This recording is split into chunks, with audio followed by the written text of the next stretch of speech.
ਵਾਹਿਗੁਰੂ ਜੀ ਕਾ ਖਾਲਸਾ ਵਾਹਿਗੁਰੂ ਜੀ ਕੀ ਫਤਿਹ। ਅੱਜ ਅਸੀਂ ਪੜ੍ਹਨ ਜਾ ਰਹੇ ਹਾਂ ਗਾਂਧੀ ਅਤੇ ਸਿੱਖ ਕਿਤਾਬ ਦਾ ਭਾਗ ਦੂਜਾ, ਜਲਿਆਂਵਾਲੇ ਬਾਗ ਦਾ ਦੁਖਾਂਤ। ਵਿਸ਼ਵ ਯੁੱਧ ਦੀ ਸਮਾਪਤੀ ਤੇ ਜਦੋਂ ਭਾਰਤੀ ਅੰਗਰੇਜ਼ ਸਰਕਾਰ ਦੀ ਮਨ ਬਦਲੀ ਦੀ ਉਡੀਕ ਕਰ ਰਹੇ ਸਨ ਤਾਂ ਰੋਲਟ ਐਕਟ ਸਖਤ ਨਿਯਮਾਂ ਸਹਿਤ ਪਾਸ ਹੋਇਆ।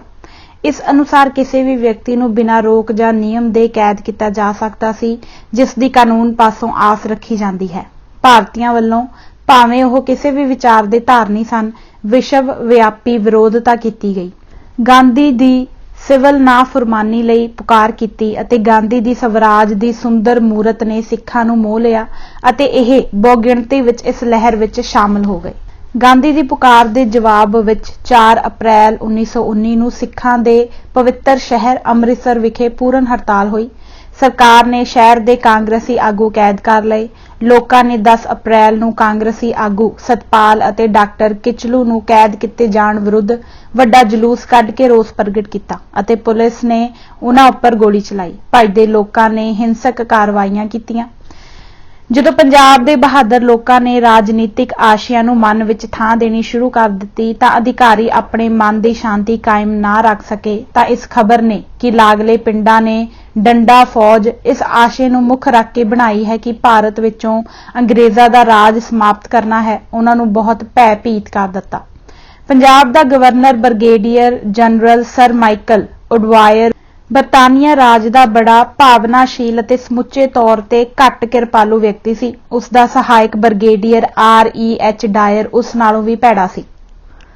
ਸਰ ਮਾਈਕਲ ਨੇ ਜਨਰਲ ਡਾਇਰ ਨੂੰ ਸੈਨਾ ਦੇ ਦਸਤੇ ਦੇ ਕੇ ਅੰਮ੍ਰਿਤਸਰ ਵਿੱਚ ਸ਼ਾਂਤੀ ਕਾਇਮ ਰੱਖਣ ਲਈ ਭੇਜਿਆ। ਉਸਨੇ ਜਲਸਿਆਂ ਉੱਪਰ ਰੋਕ ਲਾ ਦਿੱਤੀ।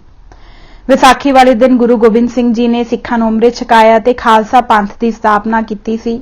ਇਹ ਦਿਨ ਸਿੱਖ ਖਾਸ ਕਰਕੇ ਅਤੇ ਸਾਰੇ ਪੰਜਾਬੀ ਆਮ ਕਰਕੇ ਬੜੀ ਧੂਮ-ਧਾਮ ਨਾਲ ਮਨਾਉਂਦੇ ਹਨ। ਇਹ ਮੌਸਮੀ ਮੇਲਾ ਵੀ ਹੈ।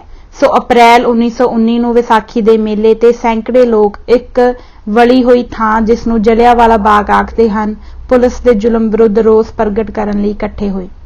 ਜਨਰਲ ਡਾਇਰ ਉਸ ਸਥਾਨ ਤੇ ਕੁਝ ਫੌਜ ਦੇ ਦਸਤੇ ਅਤੇ ਜੰਗੀ ਕਾਰਾਂ ਜੋ ਮਸ਼ੀਨ ਗੰਨਾਂ ਨਾਲ ਸਜਾਈਆਂ ਹੋਈਆਂ ਸਨ ਲੈ ਕੇ ਪੁੱਜਾ ਅਤੇ ਬਿਨਾਂ ਚੇਤਾਵਨੀ ਦਿੱਤਿਆਂ ਹੀ ਫੌਜ ਨੂੰ ਹੁਕਮ ਕਰ ਦਿੱਤਾ ਕਿ ਜਿੰਨਾ ਚਿਰ ਬਾਰੂਦ ਨਹੀਂ ਮੁੱਕਦਾ ਗੋਲੀ ਚਲਾਈ ਜਾਓ।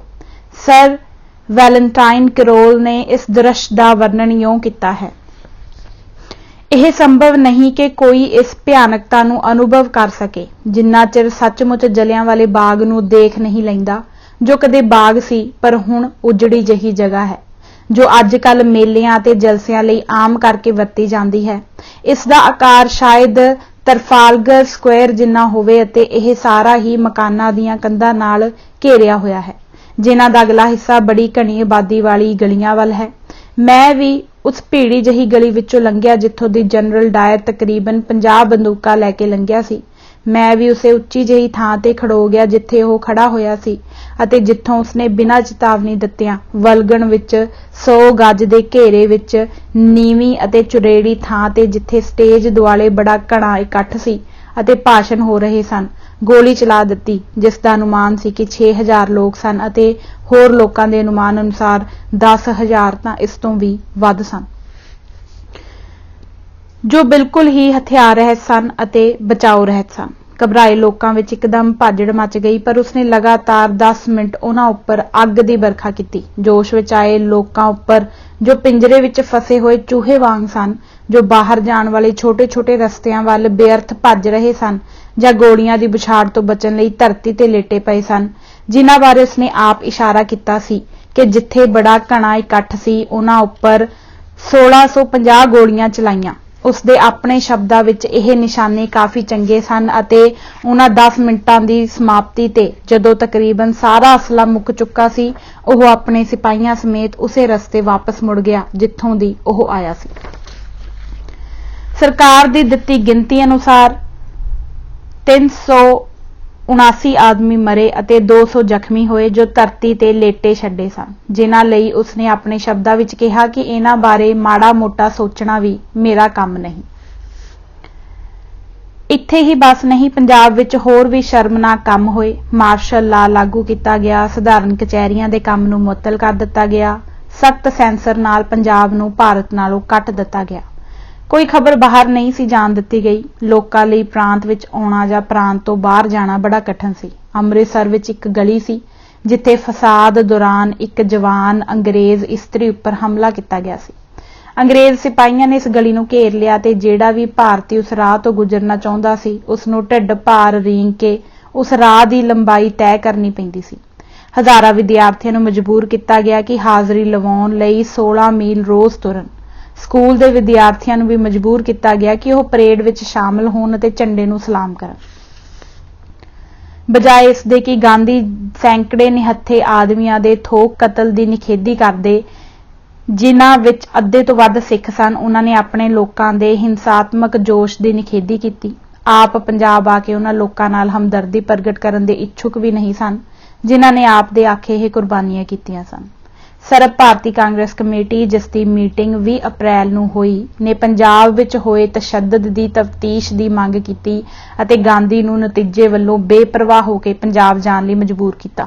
ਪਰ ਗਾਂਧੀ ਨੇ ਜਿਨ੍ਹਾਂ ਲੋਕਾਂ ਨੂੰ ਕਾਨੂੰਨ ਨਾ ਮੰਨਣ ਦੀ ਪ੍ਰੇਰਣਾ ਦਿੱਤੀ, ਉਹ ਆਪਣੇ ਵਿੱਚ ਅਜਿਹਾ ਹੌਸਲਾ ਨਹੀਂ ਸਨ ਰੱਖਦੇ। ਆਪ ਨੇ ਆਗਿਆ ਲਈ ਵਾਇਸਰਾਏ ਨੂੰ ਲਿਖਿਆ, ਜੇਕਰ ਮੈਂ ਜ਼ਰੂਰੀ ਆਗਿਆ ਲਏ ਬਿਨਾਂ ਚੱਲ ਪਵਾਂ ਤਾਂ ਮੈਨੂੰ ਪੰਜਾਬ ਦੀ ਹੱਦ ਟੱਪਣ ਦੀ ਆਗਿਆ ਨਾ ਦਿੱਤੀ ਜਾਵੇ ਅਤੇ ਮੈਨੂੰ ਉਸ ਸੰਤੁਸ਼ਟਤਾ ਉੱਪਰ ਰਹਿਣ ਦਿੱਤਾ ਜਾਵੇ ਜੋ ਮੈਂ ਸਿਵਲ ਨਾਫਰਮਾਨੀ ਚੋਂ ਪ੍ਰਾਪਤ ਕਰਦਾ ਹਾਂ। ਸੋ ਆਪ ਨੇ ਇਸ ਬਹਾਨੇ ਪੰਜਾਬ ਜਾਣ ਦਾ ਖਿਆਲ ਛੱਡ ਦਿੱਤਾ ਕਿ ਮੇਰੇ ਪਾਸ ਜੋ ਵਾਤਾਵਰਣ ਹੈ ਉਹ ਸ਼ਾਂਤ ਨਹੀਂ ਹੈ ਜਿਹਾ ਮੈਂ ਚਾਹੁੰਦਾ ਹਾਂ ਅਤੇ ਦੂਸਰੇ ਪਾਸੇ ਉਹਨਾਂ ਨੇ ਵਾਇਸਰਾਏ ਦੇ ਸਕੱਤਰ ਨੂੰ ਲਿਖਤ ਰੂਪ ਵਿੱਚ ਤਸੱਲੀ ਭੇਜੀ। ਆਪ ਨੂੰ ਵਿਸ਼ਵਾਸ ਦਿਵਾਉਣ ਦੀ ਬਹੁਤੀ ਲੋੜ ਨਹੀਂ ਹੈ ਕਿ ਮੈਂ ਆਪਣਾ ਸਾਰਾ ਜ਼ੋਰ ਸ਼ਾਂਤੀ ਲਿਆਉਣ ਲਈ ਲਾਵਾਂਗਾ। ਵਾਇਸਰਾਏ ਨੂੰ ਮੇਰੀ ਕਰਨੀ ਉੱਪਰ ਵਿਸ਼ਵਾਸ ਰੱਖਣ ਦਾ ਘੱਟ ਹੱਕ ਨਹੀਂ। ਮੇਰਾ ਜ਼ੋਰ ਕੋਈ ਨਹੀਂ ਹੋਵੇਗਾ ਜੇਕਰ ਸਰਕਾਰ ਮੈਨੂੰ ਸਹਾਇਤਾ ਨਾ ਦੇਵੇ। ਆਮ ਲੋਕਾਂ ਨੂੰ ਪੰਜਾਬ ਵਿੱਚ ਹੋਏ ਤਸ਼ੱਦਦ ਕਾਰਨ ਕਾਫੀ ਰੋਸ ਸੀ। ਮਹਾਕਵੀ ਰਵਿੰਦਰਨਾਥ ਟੈਗੋਰ ਨੇ ਰੋਸ ਵਜੋਂ ਆਪਣੇ ਖਿਤਾਬ ਦਾ ਤਿਆਗ ਕਰ ਦਿੱਤਾ। ਉਹਨਾਂ ਨੇ 30 ਮਈ ਨੂੰ ਲਾਰਡ ਚੈਮਸਫੋਰਡ ਨੂੰ ਲਿਖਿਆ, ਪੰਜਾਬ ਸਰਕਾਰ ਦੇ ਉਸ ਤਸ਼ੱਦਦ ਨੇ ਜਿਹੜਾ ਇਹ ਸਥਾਨਕ ਗੜਬੜ ਨੂੰ ਕੁਚਲਣ ਲਈ ਵਰਤਿਆ ਗਿਆ ਹੈ, ਸਾਨੂੰ ਇੱਕ ਸਪਸ਼ਟ ਰੂਪ ਵਿੱਚ ਦੱਸ ਦਿੱਤਾ ਹੈ ਕਿ ਅਸੀਂ ਭਾਰਤ ਵਿੱਚ ਅੰਗਰੇਜ਼ ਰਾਜ ਦੀ ਪਰਜਾ ਹੋਣ ਦੀ ਹੈਸੀਅਤ ਵਿੱਚ ਕਿੱਥੋਂ ਤਾਈਂ ਨਿਮਾਣੇ ਅਤੇ ਮਜਬੂਰ ਹਾਂ। ਅਭਾਗੇ ਲੋਕਾਂ ਨੂੰ ਇਸ ਅਤੁੱਲਵੀਂ ਸਜ਼ਾ ਦਾ ਸ਼ਿਕਾਰ ਬਣਾਇਆ ਗਿਆ ਹੈ ਅਤੇ ਜੋ ਤਰੀਕੇ ਇਸ ਨੂੰ ਅਮਲ ਵਿੱਚ ਲਿਆਉਣ ਲਈ ਵਰਤੇ ਗਏ ਹਨ, ਉਹਨਾਂ ਦੀ ਤੁਲਨਾ ਸੱਭਿਅ ਸਰਕਾਰਾਂ ਦੇ ਇਤਿਹਾਸ ਵਿੱਚ ਸਿਵਾਏ ਕੁਝ ਮਿਸਾਲਾਂ ਦੇ ਨਹੀਂ ਮਿਲ ਸਕੇਗੀ। ਇਹ ਖਿਆਲ ਕਰਕੇ ਕਿ ਇਹ ਸਲੂਕ ਨਿਹੱਥੇ ਅਤੇ ਨਿਮਾਣੇ ਲੋਕਾਂ ਉੱਪਰ ਉਸ ਹਕੂਮਤ ਨੇ ਕੀਤਾ ਹੈ ਜਿਸ ਦੀ ਤਬਾਹ ਕਰਨ ਵਾਲੀ ਮਸ਼ੀਨਰੀ ਨਿਪੁੰਨ ਹੈ, ਅਸੀਂ ਜ਼ੋਰਦਾਰ ਆਵਾਜ਼ ਵਿੱਚ ਕਹਿੰਦੇ ਹਾਂ ਕਿ ਨਾ ਇਸ ਦੀ ਕੋਈ ਰਾਜਨੀਤਿਕ ਲੋੜ ਸੀ ਅਤੇ ਨਾ ਹੀ ਇਹ ਨੈਤਿਕ ਤੌਰ ਤੇ ਉਚਿਤ ਸੀ। ਜਿਹੜਾ ਅਪਮਾਨ ਅਤੇ ਜਿਹੜੇ ਦੁੱਖ ਸਾਡੇ ਭਰਾਵਾਂ ਨੇ ਪੰਜਾਬ ਵਿੱਚ ਝੱਲੇ ਹਨ, ਉਹਨਾਂ ਦੀ ਆਵਾਜ਼ ਹਿੰਦੁਸਤਾਨ ਦੇ ਕੋਨੇ-ਕੋਨੇ ਵਿੱਚ ਪੁੱਜ ਚੁੱਕੀ ਹੈ। ਪਰ ਸਾਡੇ ਭਰਾਵਾਂ ਅੰਦਰੋਂ ਉੱਠੀਆਂ ਸਰਬ ਵਿਆਪੀ ਗੁੱਸੇ ਦੀਆਂ ਪੀੜਾਂ ਦੀ ਸਾਡੀ ਸਰਕਾਰ ਨੇ ਕੋਈ ਪਰਵਾਹ ਨਹੀਂ ਕੀਤੀ। ਸ਼ਾਇਦ ਉਹ ਅਜਿਹਾ ਕਠੋਰ ਸਬਕ ਸਿਖਾਉਣ ਲਈ ਆਪਣੇ ਆਪ ਨੂੰ ਵਧਾਈ ਦੇ ਰਹੀ ਹੋਵੇ। ਸਾਡੀ ਸਰਕਾਰ ਬੜੀ ਆਸਾਨੀ ਨਾਲ ਐਡਾ ਗੌਰਵਮਈ ਵਤੀਰਾ ਦੱਬ ਸਕਦੀ ਸੀ ਜਿੱਡਾ ਉਸਦੀ ਸੱਤਾ ਅਤੇ ਨੈਤਿਕ ਪਰੰਪਰਾ ਤੋਂ ਉਮੀਦ ਕੀਤਾ ਜਾ ਸਕਦਾ ਹੈ। ਪਰ ਸਾਡੀਆਂ ਅਪੀਲਾਂ ਬੇਅਰਥ ਗਈਆਂ ਹਨ ਅਤੇ ਬਦਲੇ ਦੀ ਅੱਗ ਨੇ ਸਾਡੀ ਹਕੂਮਤ ਦੀ ਸੁਹਿਰਦ ਰਾਜਨੀਤਿਕ ਦ੍ਰਿਸ਼ਟੀ ਨੂੰ ਅੰਨ੍ਹਿਆ ਕਰ ਦਿੱਤਾ ਹੈ। ਮੈਂ ਘੱਟੋ ਘੱਟ ਜੋ ਆਪਣੇ ਦੇਸ਼ ਲਈ ਕਰ ਸਕਦਾ ਹਾਂ ਉਹ ਇਹ ਕਿ ਡਰ ਦੀ ਅਦ੍ਰਿਸ਼ਟ ਪੀੜ ਨਾਲ ਤੜਪਦੇ ਆਪਣੇ ਕਰੋੜਾਂ ਦੇਸ਼ ਵਾਸੀਆਂ ਦੇ ਮੂਕ ਰੋਸ ਨੂੰ ਪ੍ਰਗਟ ਕਰਨ ਦੀ ਸਮੁੱਚੀ ਜ਼ਿੰਮੇਵਾਰੀ ਲਵਾਂ। ਸਮਾਂ ਆ ਚੁੱਕਿਆ ਹੈ ਜਦੋਂ ਸਨਮਾਨ ਤੇ ਤਗਮੇ ਸਾਡੇ ਉੱਪਰ ਹੋ ਰਹੇ ਅਪਮਾਨਾਂ ਦੀ ਸ਼ਰਮ ਨੂੰ ਵਧੇਰੇ ਪ੍ਰਗਟ ਕਰ ਰਹੇ ਹਨ। ਮੈਂ ਬਿਨਾਂ ਕਿਸੇ ਖਾਸ ਵਧੇਰੇ ਨਿਸ਼ਾਨ ਦੇ ਆਪਣੇ ਭਰਾਵਾਂ ਦੀ ਕਤਾਰ ਵਿੱਚ ਖੜਾ ਹੋਣਾ ਚਾਹੁੰਦਾ ਹਾਂ, ਉਹਨਾਂ ਭਰਾਵਾਂ ਦੀ ਕਤਾਰ ਵਿੱਚ ਜਿਹੜੇ ਕੀਟ ਹੋਣ ਦੇ ਖਿਆਲ ਨਾਲ ਅਜਿਹੇ ਅਪਮਾਨ ਝੱਲ ਸਕਦੇ ਹਨ ਜਿਹੜੇ ਸਾਧਾਰਨ ਮਨੁੱਖ ਜਾਤੀ ਲਈ ਅਸਹਿ ਹਨ। ਇਹ ਦੁਖਦਾਈ ਕਾਰਨ ਹਨ ਜਿਨ੍ਹਾਂ ਮੈਨੂੰ ਮਜਬੂਰ ਕੀਤਾ ਹੈ ਕਿ ਮੈਂ ਤੁਹਾਨੂੰ ਪੂਰੇ ਸਤਿਕਾਰ ਪਰ ਦੁੱਖ ਨਾਲ ਆਖਾਂ ਕਿ ਮੇਰੇ ਖਿਤਾਬਾਂ ਤੋਂ ਮੈਨੂੰ ਸੁਰਖਰੂ ਕੀਤਾ ਜਾਵੇ, ਜਿਨ੍ਹਾਂ ਨੂੰ ਪ੍ਰਾਪਤ ਕਰਨ ਦਾ ਮਾਣ ਹਿਜ਼ ਹਾਈਨੈਸ ਬਾਦਸ਼ਾਹ ਨੂੰ ਆਪ ਦੇ ਪੂਰਵ ਅਧਿਕਾਰੀ ਰਾਹੀਂ ਮਿਲਿਆ ਹੈ ਅਤੇ ਉਸ ਦੀ ਦਿਲੀ ਸ੍ਰੇਸ਼ਟਤਾ ਲਈ ਮੇਰੇ ਮਨ ਵਿੱਚ ਅਥਾਹ ਸ਼ਰਧਾ ਹੈ। ਗਾਂਧੀ ਦੀ ਹਮਦਰਦੀ ਓਪਰੀ ਜਿਹੀ ਸੀ। ਉਹਨਾਂ ਨੇ ਕੇਸਰ-ਏ-ਹਿੰਦ ਦਾ ਤਗਮਾ ਜੋ ਉਹਨਾਂ ਨੂੰ 1915 ਵਿੱਚ ਪ੍ਰਦਾਨ ਕੀਤਾ ਗਿਆ ਸੀ ਵਾਪਸ ਨਾ ਕੀਤਾ, ਪਰ ਬਾਅਦ ਵਿੱਚ 24 ਨਵੰਬਰ 1919 ਨੂੰ ਜਦੋਂ ਗਾਂਧੀ ਸਰਬ ਭਾਰਤੀ ਖਿਲਾਫਤ ਕਾਨਫਰੰਸ ਦੀ ਪ੍ਰਧਾਨਗੀ ਕਰ ਰਹੇ ਸਨ ਤਾਂ ਕੁਝ ਮਿੱਤਰਾਂ ਨੇ ਆਪ ਨੂੰ ਸੁਝਾਅ ਦਿੱਤਾ ਕਿ ਆਪ ਲੋਕਾਂ ਨੂੰ ਆਖੋ ਕਿ ਪੰਜਾਬ ਵਿੱਚ ਹੋਏ ਤਸ਼ੱਦਦ ਨੂੰ ਮੁੱਖ ਰੱਖ ਕੇ दुनिया की लड़ाई की समाप्ति कारण जो सरकार उत्सव मना रही है उसका बाईकैट कर देन, पर गांधी ने फिर ना कर दी। आप सरकार के दबके का विरोध ना कर सके। आपने सिविल नाफरमानी लहर नूं समाप्त कर दिता ते इस तरह पंजाबियों नूं बड़ी भयानक दशा विच धोखा दिता। हिज एक्सीलेंसी गवर्नर बंबई राही भारत की सरकार ने मैनूं चेतावनी दी है कि लोकां दी सुरक्षा नूं मुख रख के सिविल नाफरमानी नूं जेकर जारी रखिया गया तां उसका मुकाबला बड़ी सख्ती नाल कीता जावेगा। इस चेतावनी का हिज एक्सीलेंसी ने आप भी समर्थन किया जदों मैं उन्हां दे सदन ते उन्हां नाल मुलाकात की। इन्हां चेतावनियां दे जवाब विच अते दीवान बहादुर गोबिंद आयर, सर नारायण चंद्रवरकर अते होर बहुत सारे एडिटरां ने अपनी ख्वाहिश प्रगट की अते मैं काफ़ी डूंगी विचार उपरंत इस लहर नूं इस समय चालू ना रखण दा फैसला किया है। अमृतसर कांग्रेस सैशन वेले जदों पंजाब विच सरकार दे जाबराना दबाव की निखेधी लई मता पेश किया गया तां गांधी ने एक होर मता पास किया जिस विच लोकां दे हिंसात्मक कारज की निखेधी भी की गई। तिलक ने गांधी का विरोध किया पर उसनूं गांधी के दबाव कारण इसनूं स्वीकार करना पिया। इत्थे ताईं कि गांधी ने जनरल डायर नूं जिसने सैकड़े भारतीयों नूं कतल किया सी दोष मुक्त करार कर दिता। उन्होंने लिखिया अते जनरल डायर नालों होर कौन ज्यादा जालम अते खून का प्यासा हो सकता है, पर फिर भी जलियांवाला बाग कांग्रेस खोज कमेटी ने मेरी सिक्ख्या ते उस उपर मुकदमा चलाउण लई आखण तो इनकार कर दिता है। मेरे मन विच उस विरुद्ध कोई मंद भावना नहीं है। मैं तां उसनूं व्यक्तिगत रूप विच मिलण दा चाहवान सां अते उसदे दिल दी गहराई ताईं पहुंचना चाहुंदी सां, पर यह इच्छा सिर्फ तांग बन के ही रह गई। सारे भारती अते इस दुखांत दे आगू उस वेले पंजाब दे लैफ्टिनेंट गवर्नर सर माइकल उडवायर अते जनरल डायर दे सख्त विरोधी सन। सुनामवासी सरदार उधम सिंह ने जिसका कोई प्यारा संबंधी जलियांवाले बाग दे साके विच सदा लई गुम हो गया सी, इंग्लैंड गया अते 30 मार्च 1940 नूं जदों सर माइकल उडवायर काक्सटन हाल लंडन विखे पूर्वी भारती संस्था अते रॉयल एशियन सोसाइटी दी बैठक समय भाषण दे रहा सी, उसनूं गोली नाल मार दिता। दूसरा जनरल डायर 1927 विच बड़ी तरसयोग हालत विच मर चुका सी जो अपना हिसाब आप ही साफ कर गया। सो गांधी ने भावें भारती लोकां दी आत्मा नूं टुंबिया होवे पर उन्हां ने यकीनन तौर ते पंजाबियां नूं धोखा दिता। नाभे दी वार्ता। नाभा रियासत जिसका खेत्रफल तकरीबन 1000 वर्ग मील है ते जिस विच प्रमुख रूप विच जट सिख वसदे हन ने सिख इतिहास विच महत्वपूर्ण हिस्सा पाया है। सिख रियासतां दी कड़ी विच पटियाला, जींद अते नाभा राज घराणे फूलकियां खानदान नाल संबंधित हन। नाभा परिवार शाखा पटियाला नालों वडेरी सी पर इसनूं घटा के छोटा कर दिता गया जिस कारण इसके राजियां विच मौका प्रस्ती दी घाट अते इन्हां दी खालसा पंथ नाल लगातार वफादारी सी। महाराजा रणजीत सिंह दे शासन काल दौरान शायद राजा जसवंत सिंह राजा नाभा सतलुज पार दियां राजियां विचों इकल्ला सी जिसने अंग्रेजां पासों सहायता नहीं मंगी अते जदों रणजीत सिंह ने सतलुज पार दियां रियासतां नूं जित के खालसा राज विच शामिल करन दे यतन आरंभ कर दिते तां अखीर तक राजा जसवंत सिंह सगों उसदा मित्र रहा। उसदे उत्तराधिकारी राजा दविंदर सिंह दी अंग्रेजां नाल वफादारी अस्थिर जापदी सी, खास करके जदों अंग्रेजी सेना काबल विच बड़ी बुरी तरह हारी होवे।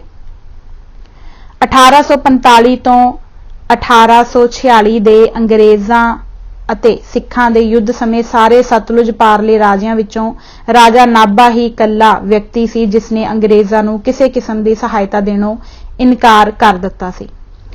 ਸਗੋਂ ਉਸ ਦਾ ਵਤੀਰਾ ਤਾਂ ਦੁਸ਼ਮਣਾਂ ਵਾਲਾ ਸੀ। ਅੰਗਰੇਜ਼ਾਂ ਨੇ ਇਸ ਦੁਸ਼ਮਣੀ ਭਰੇ ਵਤੀਰੇ ਕਾਰਨ ਡੰਡ ਵਜੋਂ ਨਾਭਾ ਰਿਆਸਤ ਦਾ ਕੁਝ ਹਿੱਸਾ ਜ਼ਬਤ ਕਰ ਲਿਆ ਅਤੇ ਇਹ ਜ਼ਬਤ ਕੀਤਾ ਇਲਾਕਾ ਪਟਿਆਲਾ, ਫਰੀਦਕੋਟ ਅਤੇ ਜੀਂਦ ਰਿਆਸਤ ਦੇ ਹਵਾਲੇ ਕਰ ਦਿੱਤਾ। पर यह हरजाने नाभे दे राजियां नूं सिखां खातर जूझणों ना रोक सके। गुरुद्वारा सुधार लहर समय महाराजा रिपुदमन सिंह ने अकाली लहर नाल खुल्लम खुल्ली हमदर्दी प्रगटाई अते उसने ननकाना साहिब दे शहीदी दिवस समय जिसका प्रबंध अकालियां ने कीता सी आप काली पगड़ी सजाई। काली पगड़ी अंग्रेज अधिकारियों लई हौआ सी अते हर काली पगड़ी वाले नूं तंग कीता जांदा सी। सेना विच बड़ियां सख्त हदायतां सन कि कोई भी सिख ड्यूटी तो बाद भी काली पगड़ी ना बन्ने। महाराजा रिपुदमन सिंह ने अंग्रेज अधिकारियों की गंभीर नाराजगी अपने सिर लई जेड़े यह कदे भी सहन नहीं सन कर सकते कि यह जगीरदार शहजादे आज़ादी की रत्ती भर भी भावना नूं प्रगटाउण।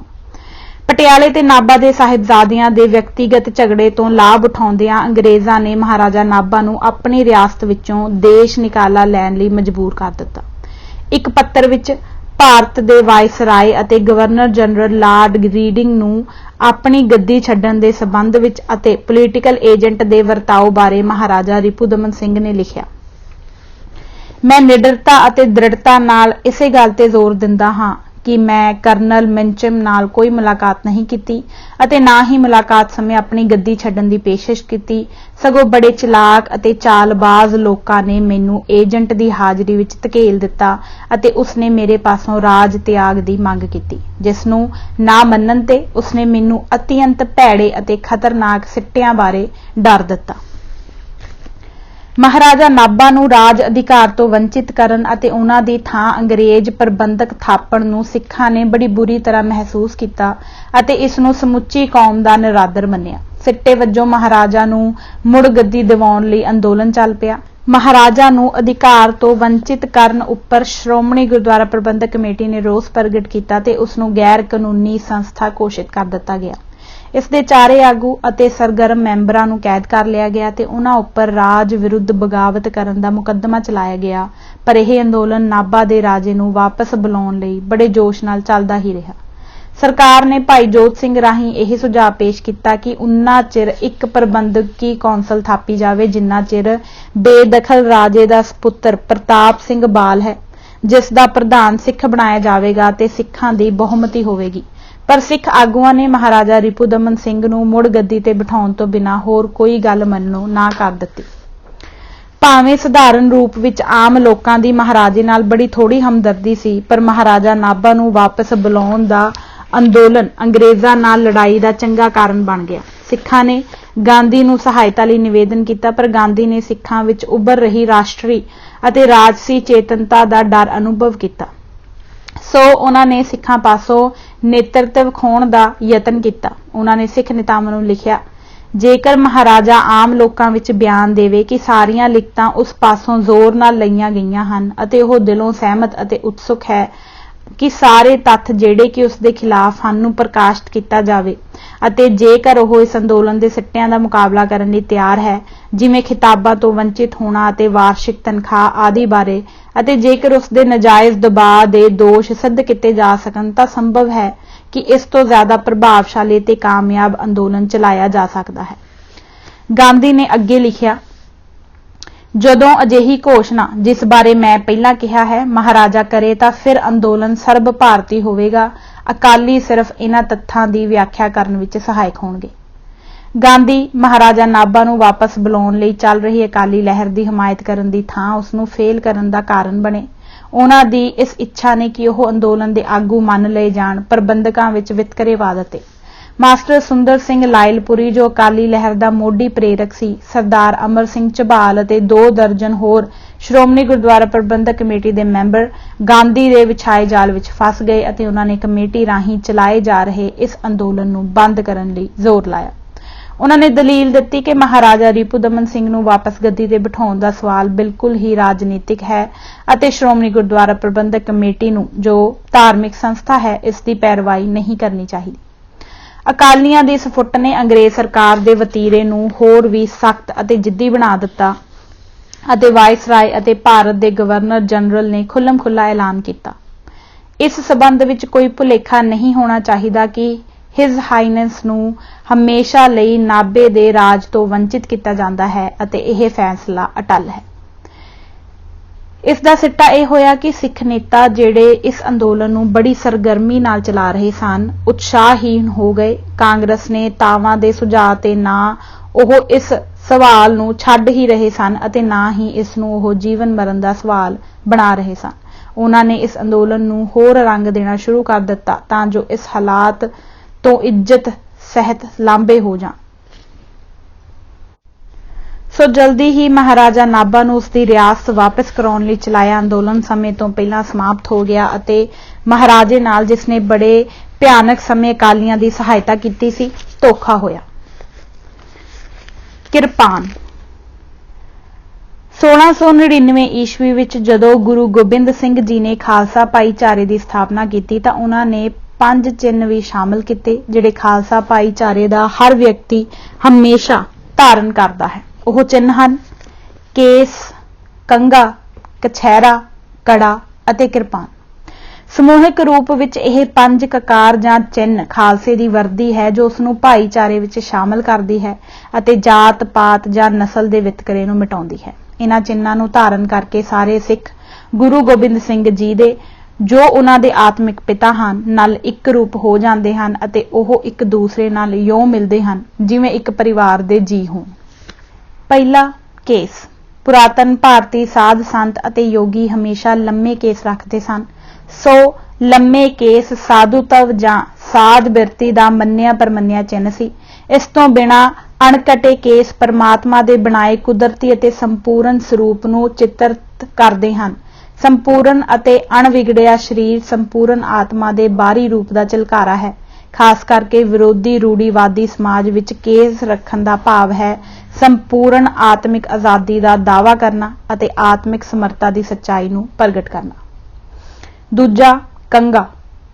ਕੰਘੇ ਦਾ ਕਾਰਜ ਕੇਸਾਂ ਨੂੰ ਸਾਫ਼ ਸੁਥਰੇ ਰੱਖਣਾ ਹੈ। ਇਹ ਸਵੱਛਤਾ, ਸਫਾਈ ਅਤੇ ਮਾਨਸਿਕ ਸੰਜਮ ਦਾ ਚਿੰਨ੍ਹ ਹੈ। ਤੀਜਾ, ਕਛਹਿਰਾ। ਕਛਹਿਰਾ ਪਵਿੱਤਰਤਾ, ਆਤਮ ਸੰਜਮ ਅਤੇ ਸਰੀਰਕ ਅਤੇ ਆਤਮਿਕ ਆਜ਼ਾਦੀ ਦਾ ਚਿੰਨ੍ਹ ਹੈ। ਸਰੀਰਕ ਆਜ਼ਾਦੀ ਤੋਂ ਭਾਵ ਚੁਸਤ ਅਤੇ ਸਾਵਧਾਨ ਜ਼ਿੰਦਗੀ ਬਿਤਾਉਣਾ ਅਤੇ ਆਤਮਿਕ ਆਜ਼ਾਦੀ ਦਾ ਭਾਵ ਝੂਠੇ ਵਿਸ਼ਵਾਸਾਂ ਤੇ ਬੰਧਨਾਂ ਤੋਂ ਆਜ਼ਾਦ ਹੋਣਾ ਹੈ। ਚੌਥਾ, ਕੜਾ। ਲੋਹੇ ਦਾ ਕੜਾ ਪਾਉਣ ਤੋਂ ਭਾਵ ਹੈ ਕਲਾਈ ਨੂੰ ਬਚਾਉਣਾ। ਇਸ ਦੀ ਅਧਿਆਤਮਕ ਮਹੱਤਤਾ ਇਹ ਹੈ ਕਿ ਇਹ ਸਾਨੂੰ ਅਮਰਤਾ ਜਾਂ ਅਕਾਲ ਚੱਕਰ ਦੀ ਯਾਦ ਕਰਾਉਂਦਾ ਹੈ। ਹਰ ਚਿੰਨ੍ਹ ਦੀ ਆਪਣੀ ਵੱਖਰੀ ਵਿਅਕਤੀਗਤ ਮਹਾਨਤਾ ਹੈ। ਪੰਜਵਾਂ, ਕਿਰਪਾਨ। ਕਿਰਪਾਨ ਪਰਮਾਤਮਾ ਦੀ ਮਹਾਨ ਸ਼ਕਤੀ ਜਿਸ ਪਾਸੋਂ ਅਸੀਂ ਇਨਸਾਫ ਮੰਗਦੇ ਹਾਂ ਤੇ ਬੁਰਾਈ ਦਾ ਟਾਕਰਾ ਕਰਨ ਲਈ ਅਤੇ ਰੱਖਿਆ ਲਈ ਅਰਦਾਸ ਕਰਦੇ ਹਾਂ ਦਾ ਚਿੰਨ੍ਹ ਹੈ। ਕਿਰਪਾਨ ਧਾਰਨ ਕਰਨ ਦਾ ਭਾਵ ਅਮਲੀ ਰੂਪ ਵਿੱਚ ਸਵੈ ਰੱਖਿਆ ਕਰਨਾ ਹੈ। ਸ਼ਸਤਰ ਨਾਲ ਰੱਖਣ ਦਾ ਅਧਿਕਾਰ ਇਹ ਪ੍ਰਗਟਾਉਂਦਾ ਹੈ ਕਿ ਸਿੱਖ ਸੁਤੰਤਰ ਸਵੈ ਸਤਿਕਾਰ ਵਾਲੇ ਸਰਬ ਸਮਰੱਥਾ ਦੇ ਮਾਲਕ ਹਨ।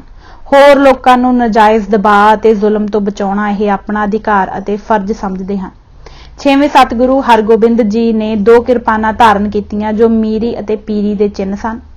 ਦਸਮ ਗੁਰੂ ਗੋਬਿੰਦ ਸਿੰਘ ਜੀ ਨੇ ਬਚਿੱਤਰ ਨਾਟਕ ਵਿੱਚ ਕਿਰਪਾਨ ਨੂੰ ਪਰਮਾਤਮਾ ਮੰਨ ਕੇ ਇਸ ਦੀ ਉਪਮਾ ਕੀਤੀ ਹੈ ਅਤੇ ਇਸ ਪਾਸੋਂ ਅਸੀਸ ਮੰਗੀ ਹੈ।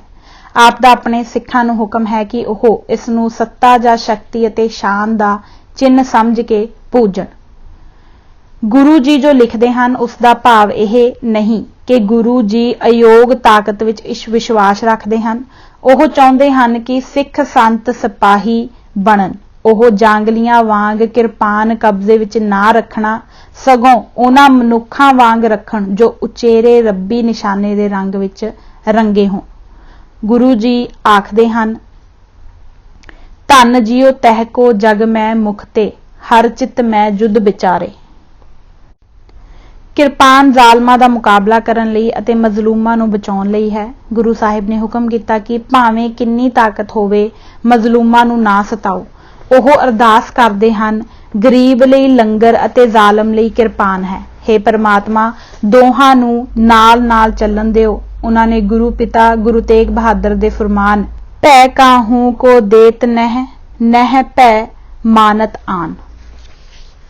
ਕਹੋ ਨਾਨਕ ਸੁਨ ਰੇ ਮਨਾ ਗਿਆਨੀ ਤਾਹੇ ਬਖਾਨ ਨੂੰ ਪੂਰਨ ਰੂਪ ਵਿੱਚ ਅਮਲ ਵਿੱਚ ਲਿਆਂਦਾ। ਕਿਰਪਾਨ ਨੂੰ ਮਿਆਨ ਵਿੱਚ ਪਾ ਕੇ ਗਾਤਰੇ ਸਜਾਉਣਾ ਚਾਹੀਦਾ ਹੈ।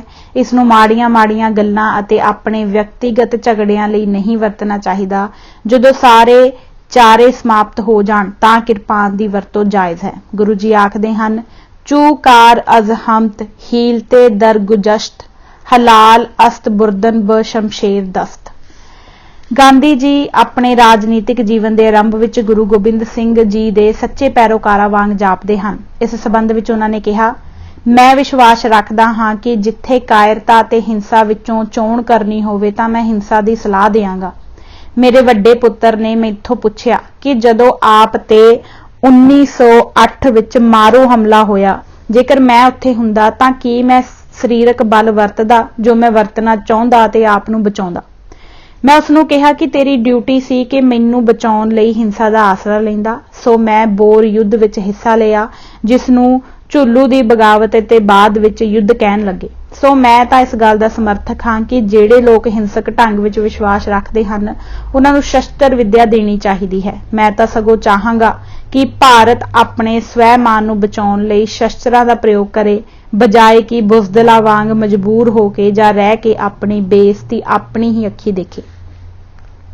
उन्होंने बहादरी और साहस कारण सिखां की तारीफ की। उन्होंने एक प्रार्थना की इकत्तरता समय आख्या, बहुत सारे सिख आगू मैनू मिलन आउंदे रहे। मैं उन्होंने दस्सिया कि मैं सिखां बारे समझदा हाँ, एक सिख 1.25 लाख के बराबर है। यह एक सिख की बहादरी ही है कि वह निश्चय सहित 1.25 लाख विरोधियों का मुकाबला करने लई डटिया रहिंदा है। यह उत्कृष्ट और पवित्र बहादरी का सुंदर नमूना है। जेकर वह अहिंसा तो उत्पन्न होए विश्वास और बहादरी के धारनी होण तां ओह सत्कारयोग नाम खालसा ते माण कर सकते हैं।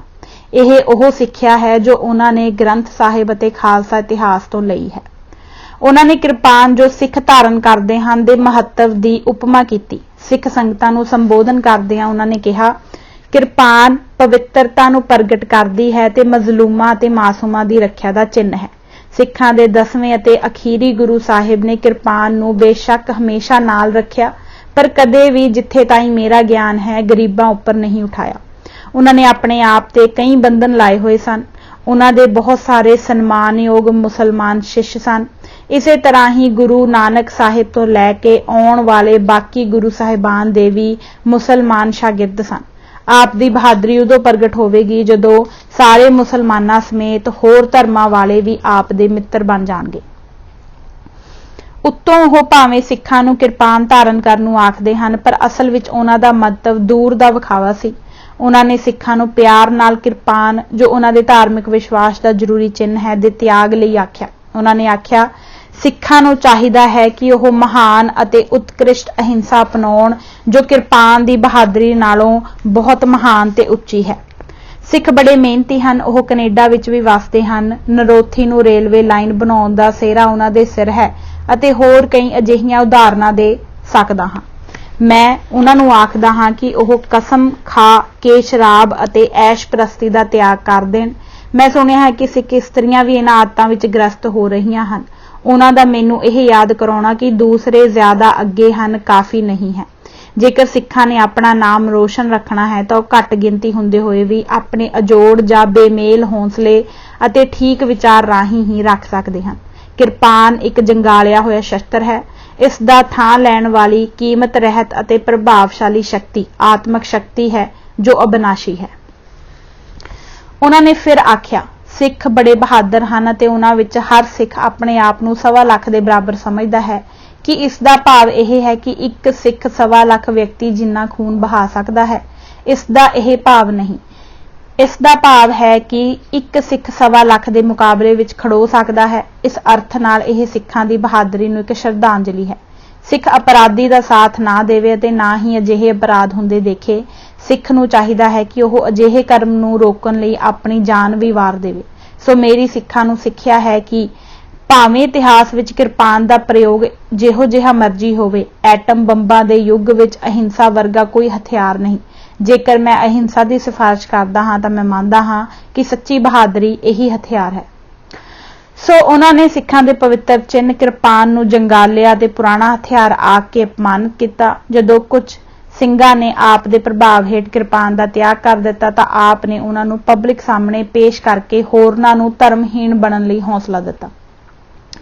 6 जनवरी 1947 नूं जदों ओह बंगाल दे पिंडां दा दौरा कर रहे सन तां उन्हां ने प्रार्थना समय ਸਰੋਤਿਆਂ नूं दस्सिया, तुसीं पुछोगे कि मेरे नाल सिख क्यों हन? इन्हां नूं सरकार ने नियुक्त नहीं किया। मैं आप नूं दस दिंदा हाँ कि इन्हां ने मेरे नाल आउण दी आग्या सरकार पासों लई होई है। यह इत्थे दंगे फसाद करन लई नहीं आए। इसका सबूत है कि यह सिख किरपान बिना आए हैं। यह सिख निरपक्ष हो के दोहां जातियां दी सोध करन लई आए हैं। सब तो पहला सबक जो नेता जी ने आजाद हिंद फौज नूं दिता सी ओह यह सी कि हिंदू मुसलमान ईसाई पारसी अते हर लोग भारत नूं अपनी सांझी भूमि समझण अते इकट्ठे होकर भारत माता लई काम करन। मेरी सिक्ख्या अधीन सिख इत्थे दोहां जातियां दी सेवा करना चाहुंदे हन। मैं किस आधार ते इन्हां नूं वापस कर सकदा हां।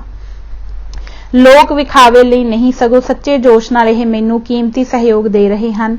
जेकर मैं इन्हां दी सेवा लैण तो इनकार करदी हां तां मैं अपने आप तो गिर जावांगा अते अपने आप नूं कायर समझांगा।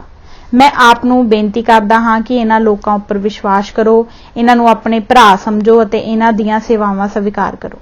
ਇਹ बहुत सहायता देण योग ਹਨ ਅਤੇ ਅਜਿਹੇ ਕੰਮਾਂਕਾਰਾਂ ਦੇ ਤਜਰਬੇਕਾਰ ਹਨ। परमात्मा ने इन्हां ते शरीरक बल अते विश्वास की कृपा की है। जेकर मैं देखिया कि जो कुछ मैं सिखां बारे आख्या है वह गलत है तां मैं इन्हां नूं वापस भेज देवांगा। इसे तरह दिल्ली विखे प्रार्थना समय उन्होंने आख्या। इस तो बाद हज़ारां तो सिख आए। इन्हां ने किरपानां नहीं पाईयां जापदियां सन। उन्होंने वख-वख समय कई दलीलां दे के ਜਿਹੜੀਆਂ कई वारी विपरीत ਹੁੰਦੀਆਂ सन किरपान विरुद्ध युद्ध जारी रखिया। उन्होंने लिखिया, बहुत वरे पहला मैं ननकाना साहिब विखे आख्या कि सिखां ने अपनी बहादरी ਅਤੇ जंगी जोर का सबूत दिता है, पर गुरु गोबिंद सिंह जी के आदर्श की पूर्ति उदों होवेगी जदों सिख किरपान की थां अहिंसा की आत्मक किरपान धारण करनगे। जिन्ना चिर कोई व्यक्ति किरपान धारण किते रखदा है उन्ना चिर उसनूं पूर्ण निर्भयता प्राप्त नहीं हो सकती। जदों अहिंसा की किरपान आप दा शस्त्र होवे तां दुनिया की कोई शक्ति आप नूं जित नहीं सकती। यह जेतू अते हारे होए नूं काबिल बनाउंदी है। जदों आप ते प्रश्न किया गया कि जेकर स्वै रखिया लई किरपान की वरतों की जावे तां की यह अहिंसा नूं तोड़ना होवेगा, तां आप ने पहली गल दा खंडन करदिआं आख्या, इत्थों ताई कि वावेल एउचनिक जां हिटलर ने भी लोड़ बिना किरपान का प्रयोग नहीं किया, पर अजिहा इसनूं अहिंसा नहीं बनाउंदा। यह हिंसा है भावें इसकी उचितता लई कोई दलील भी दिती जावे। उन्होंने सिखां नूं अपने धार्मिक चिन्ह किरपान तो वंचित करन लई प्रेरिया ही नहीं सगों मजबूर भी किया। अंग्रेज सरकार ने भारत विच सिखां दे किरपान पाउण ते रोक ला दित्ती। इस दे विरुद्ध अंदोलन चल पिया अते सरकार नूं यह रोक हटाउणी पई। इत्थे ताईं कि सब तो वड्डी कचहरी प्रीवी कौंसल ने भी सिखां नूं किरपान धार्मिक चिन्ह कारण पाउण दे हक की हमायत की, पर गांधी ने इस रोक की वकालत की। गांधी ने आख्या, जदों किरपान ते किसी खास आकार तो वध रखण उपर रोक लग गई तां मेरे पास कई सिख मित्रां ने सिफारिश की कि मैं इस रोक अते आकार दे हुक्म नूं हटाउण लई अपना प्रभाव वरतां। उन्होंने प्रीवी कौंसल के फैसले का भी हवाला दिता जिस अनुसार हर सिख किसी आकार की किरपान धारण कर सकता है। उन्होंने उस फैसले का अध्ययन नहीं सी कीता होया। उन्हां दी समझ अनुसार जज्जां ने किरपान का अर्थ किसी भी आकार की किरपान तो लै लिया है। उस वेले दी पंजाब सरकार ने प्रीवी कौंसल का फैसला मन्निया ते घोषित कर दिता कि हर कोई किरपान धारण कर सकता है। सो पंजाब विच हर व्यक्ति अपने मनपसंद के आकार की किरपान धारण कर सकता है। गांधी ने आख्या, मैनूं सिखां जां पंजाब सरकार नाल कोई हमदर्दी नहीं है। कई सिख गुरु ग्रंथ साहिब की बाणी विचों उदाहरणां लैके मेरे पास आए अते मेरे मत का समर्थन किया कि किरपान का अर्थ कदे भी जुल्म करने वाला हथियार नहीं है जां इसदी होर तरह वरतों करना नहीं। जो सिख गुरु ग्रंथ साहिब की बाणी नूं मंनदा है वह खास समय अते जदों मजलूम इस्त्रियां बच्चियां जां बजुर्गां की रखिया करनी होवे तां ज़ालमां विरुद्ध किरपान का प्रयोग करता है। यही कारण सी कि इकल्ले सिख नूं 1.25 लाख के बराबर समझिया जांदा सी। इसलिए जो सिख शराब पींदा है, कुकर्म करदा है, उसनूं हक नहीं है कि वह धार्मिक चिन्ह किरपान धारण करे जो पवित्रता ते रुकावट का चिन्ह है, जिसकी वरतों खास दसे ढंग नाल कीती जांदी है। ਉਹ इस विचार के धारनी सन कि यह फजूल ते हानिकारक विचार है कि प्रीवी कौंसल के पहले फैसले का इस खुल नूं उचित सिद्ध करने लई प्रयोग किया जाए। असीं हुणे ही बंधनां तो बाहर निकले हाँ। आज़ादी की हालत विच यह बिल्कुल अयोग है कि चंगे बंधन तोड़े जाण जिन्हां विच समाज तरक्की कर सकता है। सो मैं सिख मित्रां नूं बेनती करदा हाँ कि महान सिख धर्म किसी भैड़े काम लई किरपान का प्रयोग करके कलंकित ना करन। ਉਹ जो कुछ शहीदां ने बनाया है ते जिस दी बहादरी ते सारी मानवता माण करदी है नूं बदनाम ना करन। जिवें किवें गांधी सिखां नूं ਚੱਲੇ आ रहे बाहरी चिन्ह किरपान तो वंचित करन दे आशे विच सफल ना होए, जिवें हिंदुआं लई जनेऊ पवित्र है तिवें सिख लई किरपान। सिखां ने उन्हां नूं अजिहे गैर जिम्मेवार कथनां काਰਨ काफ़ी धरकारा पाईयां ते सिखां विच ਉਹ काफ़ी बदनाम हो गए। वंड दे झगड़े अते उस तो उपरंत ਗਾਂਧੀ ਨੇ ਜਲਦੀ ਹੀ ਮਹਿਸੂਸ ਕਰ ਲਿਆ ਕਿ ਮੈਂ ਸਿੱਖਾਂ ਦਾ ਵਿਸ਼ਵਾਸ ਆਪਣੀਆਂ ਸਿੱਖ ਵਿਰੋਧੀਆਂ ਨੀਤੀਆਂ ਕਾਰਨ ਗੁਆ ਲਿਆ ਹੈ। ਇਸ ਕਰਕੇ ਉਹਨਾਂ ਨੇ ਸਿੱਖਾਂ ਨੂੰ ਬਦਨਾਮ ਕਰਨ ਲਈ ਘਟੀਆ ਅਤੇ ਵੈਰੀ ਪ੍ਰਕਾਰ ਦੀ ਲਹਿਰ ਚਲਾਈ, ਜਿਸ ਦਾ ਮੰਤਵ ਸਿੱਖਾਂ ਨੂੰ ਬਦਨਾਮ ਕਰਨਾ ਸੀ। ਸਿੱਖਾਂ ਨੇ ਗਾਂਧੀ ਦੇ ਵਿਚਾਰ ਰਹਿਤ ਭਾਸ਼ਣਾਂ ਵਿਰੁੱਧ ਰੋਸ ਪ੍ਰਗਟ ਕਰਨ ਲਈ ਆਵਾਜ਼ ਉਠਾਈ। ਸਰਦਾਰ ਸੰਤ ਸਿੰਘ ਲਾਇਲਪੁਰੀ ਨੇ ਗਾਂਧੀ ਨੂੰ ਬੇਨਤੀ ਕੀਤੀ ਕਿ ਉਹ ਸਿੱਖਾਂ ਦੀ ਸਥਿਤੀ ਨੂੰ ਠੀਕ ਤਰ੍ਹਾਂ ਪੇਸ਼ ਕਰਨ ਅਤੇ ਉਹਨਾਂ ਦੀ ਨਿੰਦਾ ਕਰਨੋਂ ਟਲ ਜਾਣ, ਪਰ ਗਾਂਧੀ ਨੇ ਜਲਦੀ ਹੀ ਮਹਿਸੂਸ ਕਰ ਲਿਆ ਕਿ ਸਿੱਖਾਂ ਦਾ ਉਹਨਾਂ ਦੀ ਅਗਵਾਈ ਵਿੱਚ ਬਿਲਕੁਲ ਵਿਸ਼ਵਾਸ ਨਹੀਂ ਰਿਹਾ। ਤਦ ਉਹ ਬੇਸੰਕੋਚ ਸਿੱਖਾਂ ਦੀ ਨਿੰਦਾ ਕਰਨ ਲੱਗ ਪਏ। ਉਹਨਾਂ ਨੇ ਪ੍ਰਾਰਥਨਾ ਸਮੇਂ ਦੱਸਿਆ, ਇਸ ਸਮੇਂ ਠੀਕ ਰਹੇਗਾ ਕਿ ਭੂਤਪੂਰਵ MLA ਸਰਦਾਰ ਸੰਤ ਸਿੰਘ ਦੇ ਲੰਮੇ ਪੱਤਰ ਉੱਪਰ ਇਸ ਸਥਿਤੀ ਤੇ ਵਿਚਾਰ ਕੀਤਾ ਜਾਵੇ। ਉਹਨਾਂ ਨੇ ਸਿੱਖਾਂ ਲਈ ਜ਼ੋਰਦਾਰ ਬਚਾਓ ਪੱਖ ਲਿਖਿਆ ਹੈ। ਉਹਨਾਂ ਨੇ ਮੇਰੇ ਪਿਛਲੇ ਬੁੱਧਵਾਰ ਵਾਲੇ ਦਿਨ ਪ੍ਰਾਰਥਨਾ ਭਾਸ਼ਣ ਵਿੱਚ ਉਹ ਅਰਥ ਪੜ੍ਹਿਆ ਹੈ ਜੋ ਕਿ ਉਹਨਾਂ ਸ਼ਬਦਾਂ ਵਿੱਚ ਨਹੀਂ ਸੀ, ਅਤੇ ਨਿਸ਼ਚੇ ਹੀ ਉਹ ਅਰਥ ਮੈਂ ਨਹੀਂ ਸੋਚਿਆ। ਸਰਦਾਰ ਜੀ ਮੇਰੇ ਸਿੱਖਾਂ ਨਾਲ ਮਿਲਾਪ ਤੋਂ ਸ਼ਾਇਦ ਜਾਣੂ ਹਨ, ਜੋ ਮੇਰੀ 1915 ਦੀ ਦੱਖਣੀ ਅਫਰੀਕਾ ਦੀ ਵਾਪਸੀ ਤੋਂ ਬਾਅਦ ਦਾ ਬਣਿਆ ਹੋਇਆ ਹੈ। ਕਦੇ ਸਮਾਂ ਸੀ ਜਦੋਂ ਮੇਰਾ ਕਹਿਆ ਹੋਇਆ ਸ਼ਬਦ ਸਿੱਖਾਂ ਲਈ ਕਾਨੂੰਨ ਸੀ, ਜਿਵੇਂ ਹਿੰਦੂ ਅਤੇ ਮੁਸਲਮਾਨਾਂ ਲਈ। ਸਮੇਂ ਨਾਲ ਚਾਲ ਢਾਲ ਬਦਲ ਗਈ ਹੈ, ਪਰ ਮੈਨੂੰ ਯਕੀਨ ਹੈ ਕਿ ਮੈਂ ਨਹੀਂ ਬਦਲਿਆ। ਸ਼ਾਇਦ ਸਰਦਾਰ ਜੀ ਸਿੱਖਾਂ ਵਿੱਚ ਮੌਜੂਦਾ ਝੁਕਾਅ ਨੂੰ ਨਹੀਂ ਦੇਖਦੇ। ਮੈਂ ਉਹਨਾਂ ਦਾ ਪ੍ਰਵਾਨਿਤ ਨਿਰਪੱਖ ਮਿੱਤਰ ਹਾਂ ਅਤੇ ਮੇਰਾ ਕੋਈ ਸਵਾਰਥ ਨਹੀਂ ਹੈ। ਮੈਂ ਨਿਝੱਕ ਅਤੇ ਸਪਸ਼ਟ ਰੂਪ ਵਿੱਚ ਬੋਲਦਾ ਹਾਂ, ਕਿਉਂਕਿ ਮੈਂ ਸੱਚਮੁੱਚ ਉਹਨਾਂ ਦਾ ਮਿੱਤਰ ਹਾਂ, ਅਤੇ ਮੈਂ ਇਹ ਕਹਿਣ ਦਾ ਹੌਸਲਾ ਕਰ ਸਕਦਾ ਹਾਂ ਕਿ ਕਈ ਵਾਰੀ ਸਿੱਖਾਂ ਦੀ ਸਥਿਤੀ ਦਾ ਬਚਾਓ ਮੇਰੀ ਸਿੱਖਿਆ ਮੰਨਣ ਕਰਕੇ ਹੀ ਹੋਇਆ ਹੈ। ਸੋ ਮੈਨੂੰ ਯਾਦ ਕਰਾਉਣ ਵਾਲਾ ਨਹੀਂ ਚਾਹੀਦਾ ਕਿ ਮੈਂ ਸਿੱਖ ਜਾਂ ਹੋਰ ਜਾਤੀ ਬਾਰੇ ਸਾਵਧਾਨ ਹੋ ਕੇ ਬੋਲਾਂ। ਸਰਦਾਰ ਤੇ ਹੋਰ ਹਰ ਸਿੱਖ ਜੋ ਇਸ ਕੰਮ ਦੀ ਭਲਾਈ ਦਾ ਚਾਹਵਾਨ ਹੈ, ਉਸ ਨੂੰ ਚਾਹੀਦਾ ਹੈ ਕਿ ਇਸ ਮਹਾਨ ਅਤੇ ਬਹਾਦਰ ਕੌਮ ਨੂੰ ਪਾਗਲਪੁਣੇ, ਸ਼ਰਾਬ ਪੀਣ ਅਤੇ ਹੋਰ ਬੁਰਾਈਆਂ ਜੋ ਇਸ ਵਿੱਚ ਹਨ ਤੋਂ ਬਚਣ ਵਿੱਚ ਮਦਦ ਕਰੇ। ਉਹਨਾਂ ਨੂੰ ਤਲਵਾਰ ਮਿਆਨ ਵਿੱਚ ਪਾ ਲੈਣੀ ਚਾਹੀਦੀ ਹੈ, ਜਿਸ ਨੂੰ ਉਹਨਾਂ ਨੇ ਕਲਾ ਕੌਂਸਲ ਨਾਲ ਬੜੀ ਬੁਰੀ ਤਰ੍ਹਾਂ ਵਰਤਿਆ ਹੈ। ਉਹਨਾਂ ਨੂੰ ਪ੍ਰੀਵੀ ਕੌਂਸਲ ਦੇ ਇਸ ਫੈਸਲੇ ਕਾਰਨ ਮੂਰਖ ਨਾ ਬਣਨ ਦਿਓ ਕਿ ਕਿਰਪਾਨ ਕਿਸੇ ਵੀ ਲੰਬਾਈ ਦੀ ਤਲਵਾਰ ਹੈ।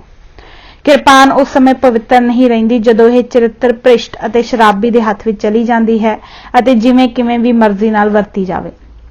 ਇਸ ਪਵਿੱਤਰ ਵਸਤੂ ਨੂੰ ਪਵਿੱਤਰ ਅਤੇ ਅਸੂਲੀ ਅਫਸਰਾਂ ਤੇ ਹੀ ਵਰਤਿਆ ਜਾਣਾ ਚਾਹੀਦਾ ਹੈ। ਕਿਰਪਾਨ ਬਿਨਾਂ ਸ਼ੱਕ ਸ਼ਕਤੀ ਦਾ ਚਿੰਨ੍ਹ ਹੈ, ਜੋ ਆਪਣੇ ਪਾਉਣ ਵਾਲੇ ਦੀ ਪੂਜਾ ਕਰਾਉਂਦੀ ਹੈ, ਜੇਕਰ ਉਹ ਆਪਣੇ ਉੱਪਰ ਸਖਤ ਸੰਜਮ ਵਰਤੇ ਅਤੇ ਇਸ ਨੂੰ ਸਿਰਫ ਵੱਡੀਆਂ ਔਕੜਾਂ ਸਮੇਂ ਵਰਤੇ ਜੋ ਉਸ ਦੇ ਸਾਹਮਣੇ ਆਉਣ। ਇਉਂ ਜਾਪਦਾ ਹੈ ਕਿ ਜਿਵੇਂ ਗਾਂਧੀ ਸਿੱਖਾਂ ਨੂੰ ਪਾਗਲ, ਸ਼ਰਾਬੀ ਅਤੇ ਚਰਿੱਤਰਹੀਣ ਕਹਿ ਕੇ ਸੰਤੁਸ਼ਟ ਨਹੀਂ ਹੋਏ, ਉਹਨਾਂ ਨੇ ਆਪਣੇ ਆਪ ਨੂੰ ਸਿੱਖ ਇਤਿਹਾਸ ਦਾ ਵਿਦਵਾਨ ਸਮਝ ਕੇ ਸਿੱਖਾਂ ਨੂੰ ਭਾਰਤ ਲਈ ਭੈ ਆਖ ਕੇ ਦੁਰਕਾਰਿਆ। ਆਪਣੇ ਭਾਸ਼ਣ ਨੂੰ ਜਾਰੀ ਰੱਖਦਿਆਂ ਉਹਨਾਂ ਨੇ ਆਖਿਆ, ਸਰਦਾਰ ਜੀ ਮੈਨੂੰ ਮਾਫ ਕਰਨਗੇ ਜਦੋਂ ਮੈਂ ਆਖਦਾ ਹਾਂ ਕਿ ਮੈਂ ਬੜੀ ਚੰਗੀ ਤਰ੍ਹਾਂ ਸਿੱਖ ਇਤਿਹਾਸ ਪੜ੍ਹਿਆ ਹੈ ਅਤੇ ਆਦਿ ਗ੍ਰੰਥ ਸਾਹਿਬ ਦੇ ਨਿਚੋੜ ਨੂੰ ਪਾਨ ਕੀਤਾ ਹੈ। ਇਸ ਗ੍ਰੰਥ ਦੇ ਸਿਧਾਂਤਾਂ ਨੂੰ ਵਾਚ ਕੇ ਜੋ ਕੁਝ ਵੀ ਸਿੱਖਾਂ ਵੱਲੋਂ ਕੀਤਾ ਗਿਆ ਹੈ, ਉਸ ਨੂੰ ਅਨੁਚਿਤ ਅਤੇ ਆਤਮਘਾਤੀ ਕਹਿ ਸਕਦੇ ਹਾਂ। ਸਿੱਖਾਂ ਦੀ ਬਹਾਦਰੀ ਅਤੇ ਏਕਤਾ ਨੂੰ ਕਿਸੇ ਵੀ ਹਾਲਤ ਵਿੱਚ ਨਸ਼ਟ ਨਹੀਂ ਹੋਣ ਦੇਣਾ ਚਾਹੀਦਾ।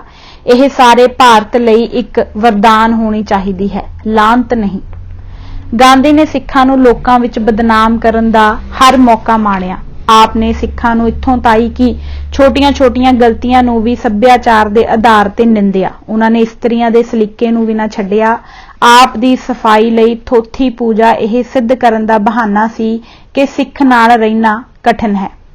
29 ਜਨਵਰੀ 1947 ਨੂੰ ਗੁਰੂ ਨਾਨਕ ਸਾਹਿਬ ਦੇ ਗੁਰਪੁਰਬ ਸਮੇਂ ਸਿੱਖ ਸੰਗਤਾਂ ਨੂੰ ਦਿੱਲੀ ਵਿਖੇ ਭਾਸ਼ਣ ਦਿੰਦੇ ਆਖਿਆ, ਮੈਂ ਡਰਦਾ ਹਾਂ ਕਿ ਸ਼ਾਇਦ ਮੈਂ ਉਹ ਕੁਝ ਨਾ ਆਖ ਸਕਾਂ ਜੋ ਮੈਂ ਆਖਣਾ ਸੀ।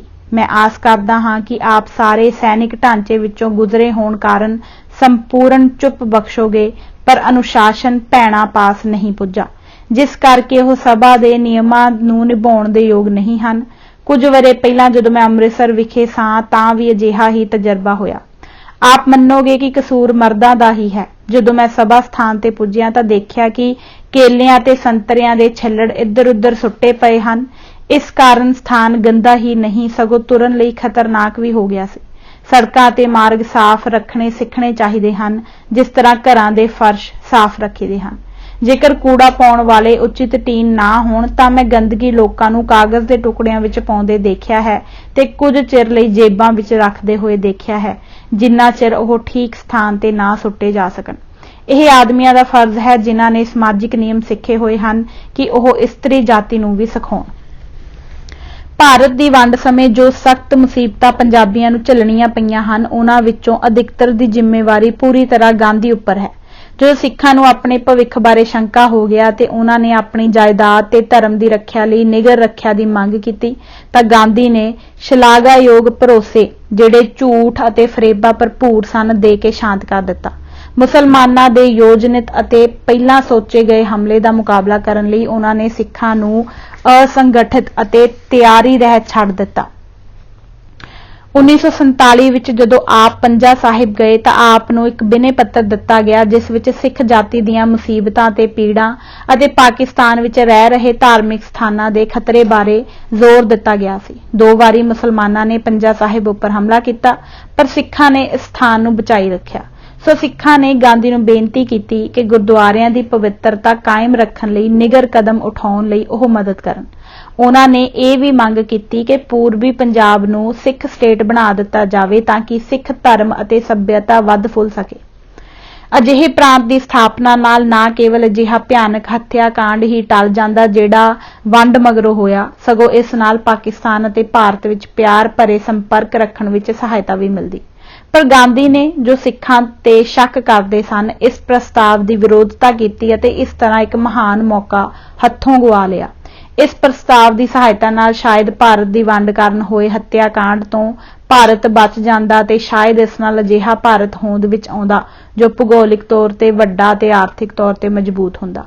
ਉਹਨਾਂ ਨੇ ਜਵਾਬ ਵਿੱਚ ਆਖਿਆ, ਮੈਂ ਇਹ ਗੱਲ ਸੰਭਵ ਨਹੀਂ ਸਮਝਦਾ ਕਿ ਪੂਰਬੀ ਪੰਜਾਬ ਦਾ ਰਾਜ-ਕਾਜ ਸਿੱਖਾਂ ਨੂੰ ਸੌਂਪ ਦਿੱਤਾ ਜਾਏ। ਉਹਨਾਂ ਨੇ ਆਖਿਆ ਕਿ ਸਿੱਖਾਂ ਨੂੰ ਅਜਿਹੇ ਅਯੋਗ ਉਦੇਸ਼ ਬਾਰੇ ਨਹੀਂ ਸੋਚਣਾ ਚਾਹੀਦਾ। ਉਹਨਾਂ ਦਾ ਸਨਮਾਨ ਯੋਧਾ ਕੌਮ ਹੋਣ ਕਾਰਨ ਹੈ। ਉਹਨਾਂ ਦੀ ਉੱਨਤੀ ਲਈ ਸਿਰਫ ਯੋਗਤਾ ਹੀ ਇੱਕ ਪਰਖ ਹੋਣੀ ਚਾਹੀਦੀ ਹੈ। ਜਿੱਥੋਂ ਤਾਈਂ ਸਿੱਖਾਂ ਦੀ ਜ਼ਿੰਦਗੀ ਅਤੇ ਧਾਰਮਿਕ ਸਥਾਨਾਂ ਦੀ ਸੁਰੱਖਿਆ ਦਾ ਸਬੰਧ ਹੈ, ਗਾਂਧੀ ਨੇ ਆਖਿਆ, ਮੈਂ ਚਾਹੁੰਦਾ ਹਾਂ ਕਿ ਆਪ ਭਵਿੱਖ ਦੇ ਸਾਰੇ ਭੈਆਂ ਤੋਂ ਮੁਕਤ ਹੋ ਜਾਓ। ਮੈਂ ਆਪ ਨੂੰ ਆਖਦਾ ਹਾਂ ਕਿ ਮੁਸਲਮਾਨ ਨੇਤਾਵਾਂ ਦੇ ਭਰੋਸੇਯੋਗ ਬਚਨਾਂ ਤੇ ਯਕੀਨ ਰੱਖੋ। ਮੁਸਲਮਾਨਾਂ ਨੂੰ ਉਹਨਾਂ ਦਾ ਪਾਕਿਸਤਾਨ ਮਿਲ ਗਿਆ ਹੈ। ਉਹਨਾਂ ਦਾ ਕਿਸੇ ਵੀ ਭਾਰਤੀ ਨਾਲ ਕੋਈ ਲੜਾਈ ਝਗੜਾ ਨਹੀਂ ਅਤੇ ਨਾ ਹੀ ਘੱਟੋ-ਘੱਟ ਹੋਣਾ ਚਾਹੀਦਾ ਹੈ। ਇੱਕ ਸਮਕਾਲੀ ਅਧਿਕਾਰੀ ਤੇ ਲੇਖਕ ਨੇ ਉਹਨਾਂ ਘਟਨਾਵਾਂ ਨੂੰ ਬਿਆਨ ਕੀਤਾ ਹੈ ਜੋ ਉਸਨੇ ਰਾਵਲਪਿੰਡੀ ਹੈੱਡਕੁਆਰਟਰ ਅਤੇ ਆਪਣੀ ਪੇਂਡੂ ਯਾਤਰਾ ਸਮੇਂ ਦੇਖੀਆਂ, ਅਤੇ ਉਸ ਦਾ ਬਿਆਨ ਸਿੱਖਾਂ ਵਿਰੁੱਧ ਅਚਾਨਕ ਫੈਲੇ ਵਰਤਾਅ ਦਾ ਸੂਚਕ ਹੈ ਜੋ ਮੁਸਲਮਾਨ ਪਿੰਡਾਂ ਵਿੱਚ ਵਿਦਮਾਨ ਸੀ। ਉਹ ਲਿਖਦਾ ਹੈ, ਮੇਰੇ ਖਿਆਲ ਵਿੱਚ ਮੁੱਖ ਹਮਲਾ, ਜੇਕਰ ਤੁਸੀਂ ਇੰਜ ਆਖ ਸਕੋ, 7 ਮਾਰਚ ਦੀ ਰਾਤ ਨੂੰ ਹੋਇਆ, ਜਦੋਂ ਬਦਕਿਸਮਤੀ ਨਾਲ ਮੈਂ ਆਪਣੀ ਲੜਕੀ ਲਈ ਬਾਹਰ ਆਉਣ ਦੇ ਅਵਸਰ ਤੇ ਕਮਾਂਡ ਹਾਊਸ ਵਿੱਚ ਪਾਰਟੀ ਕੀਤੀ।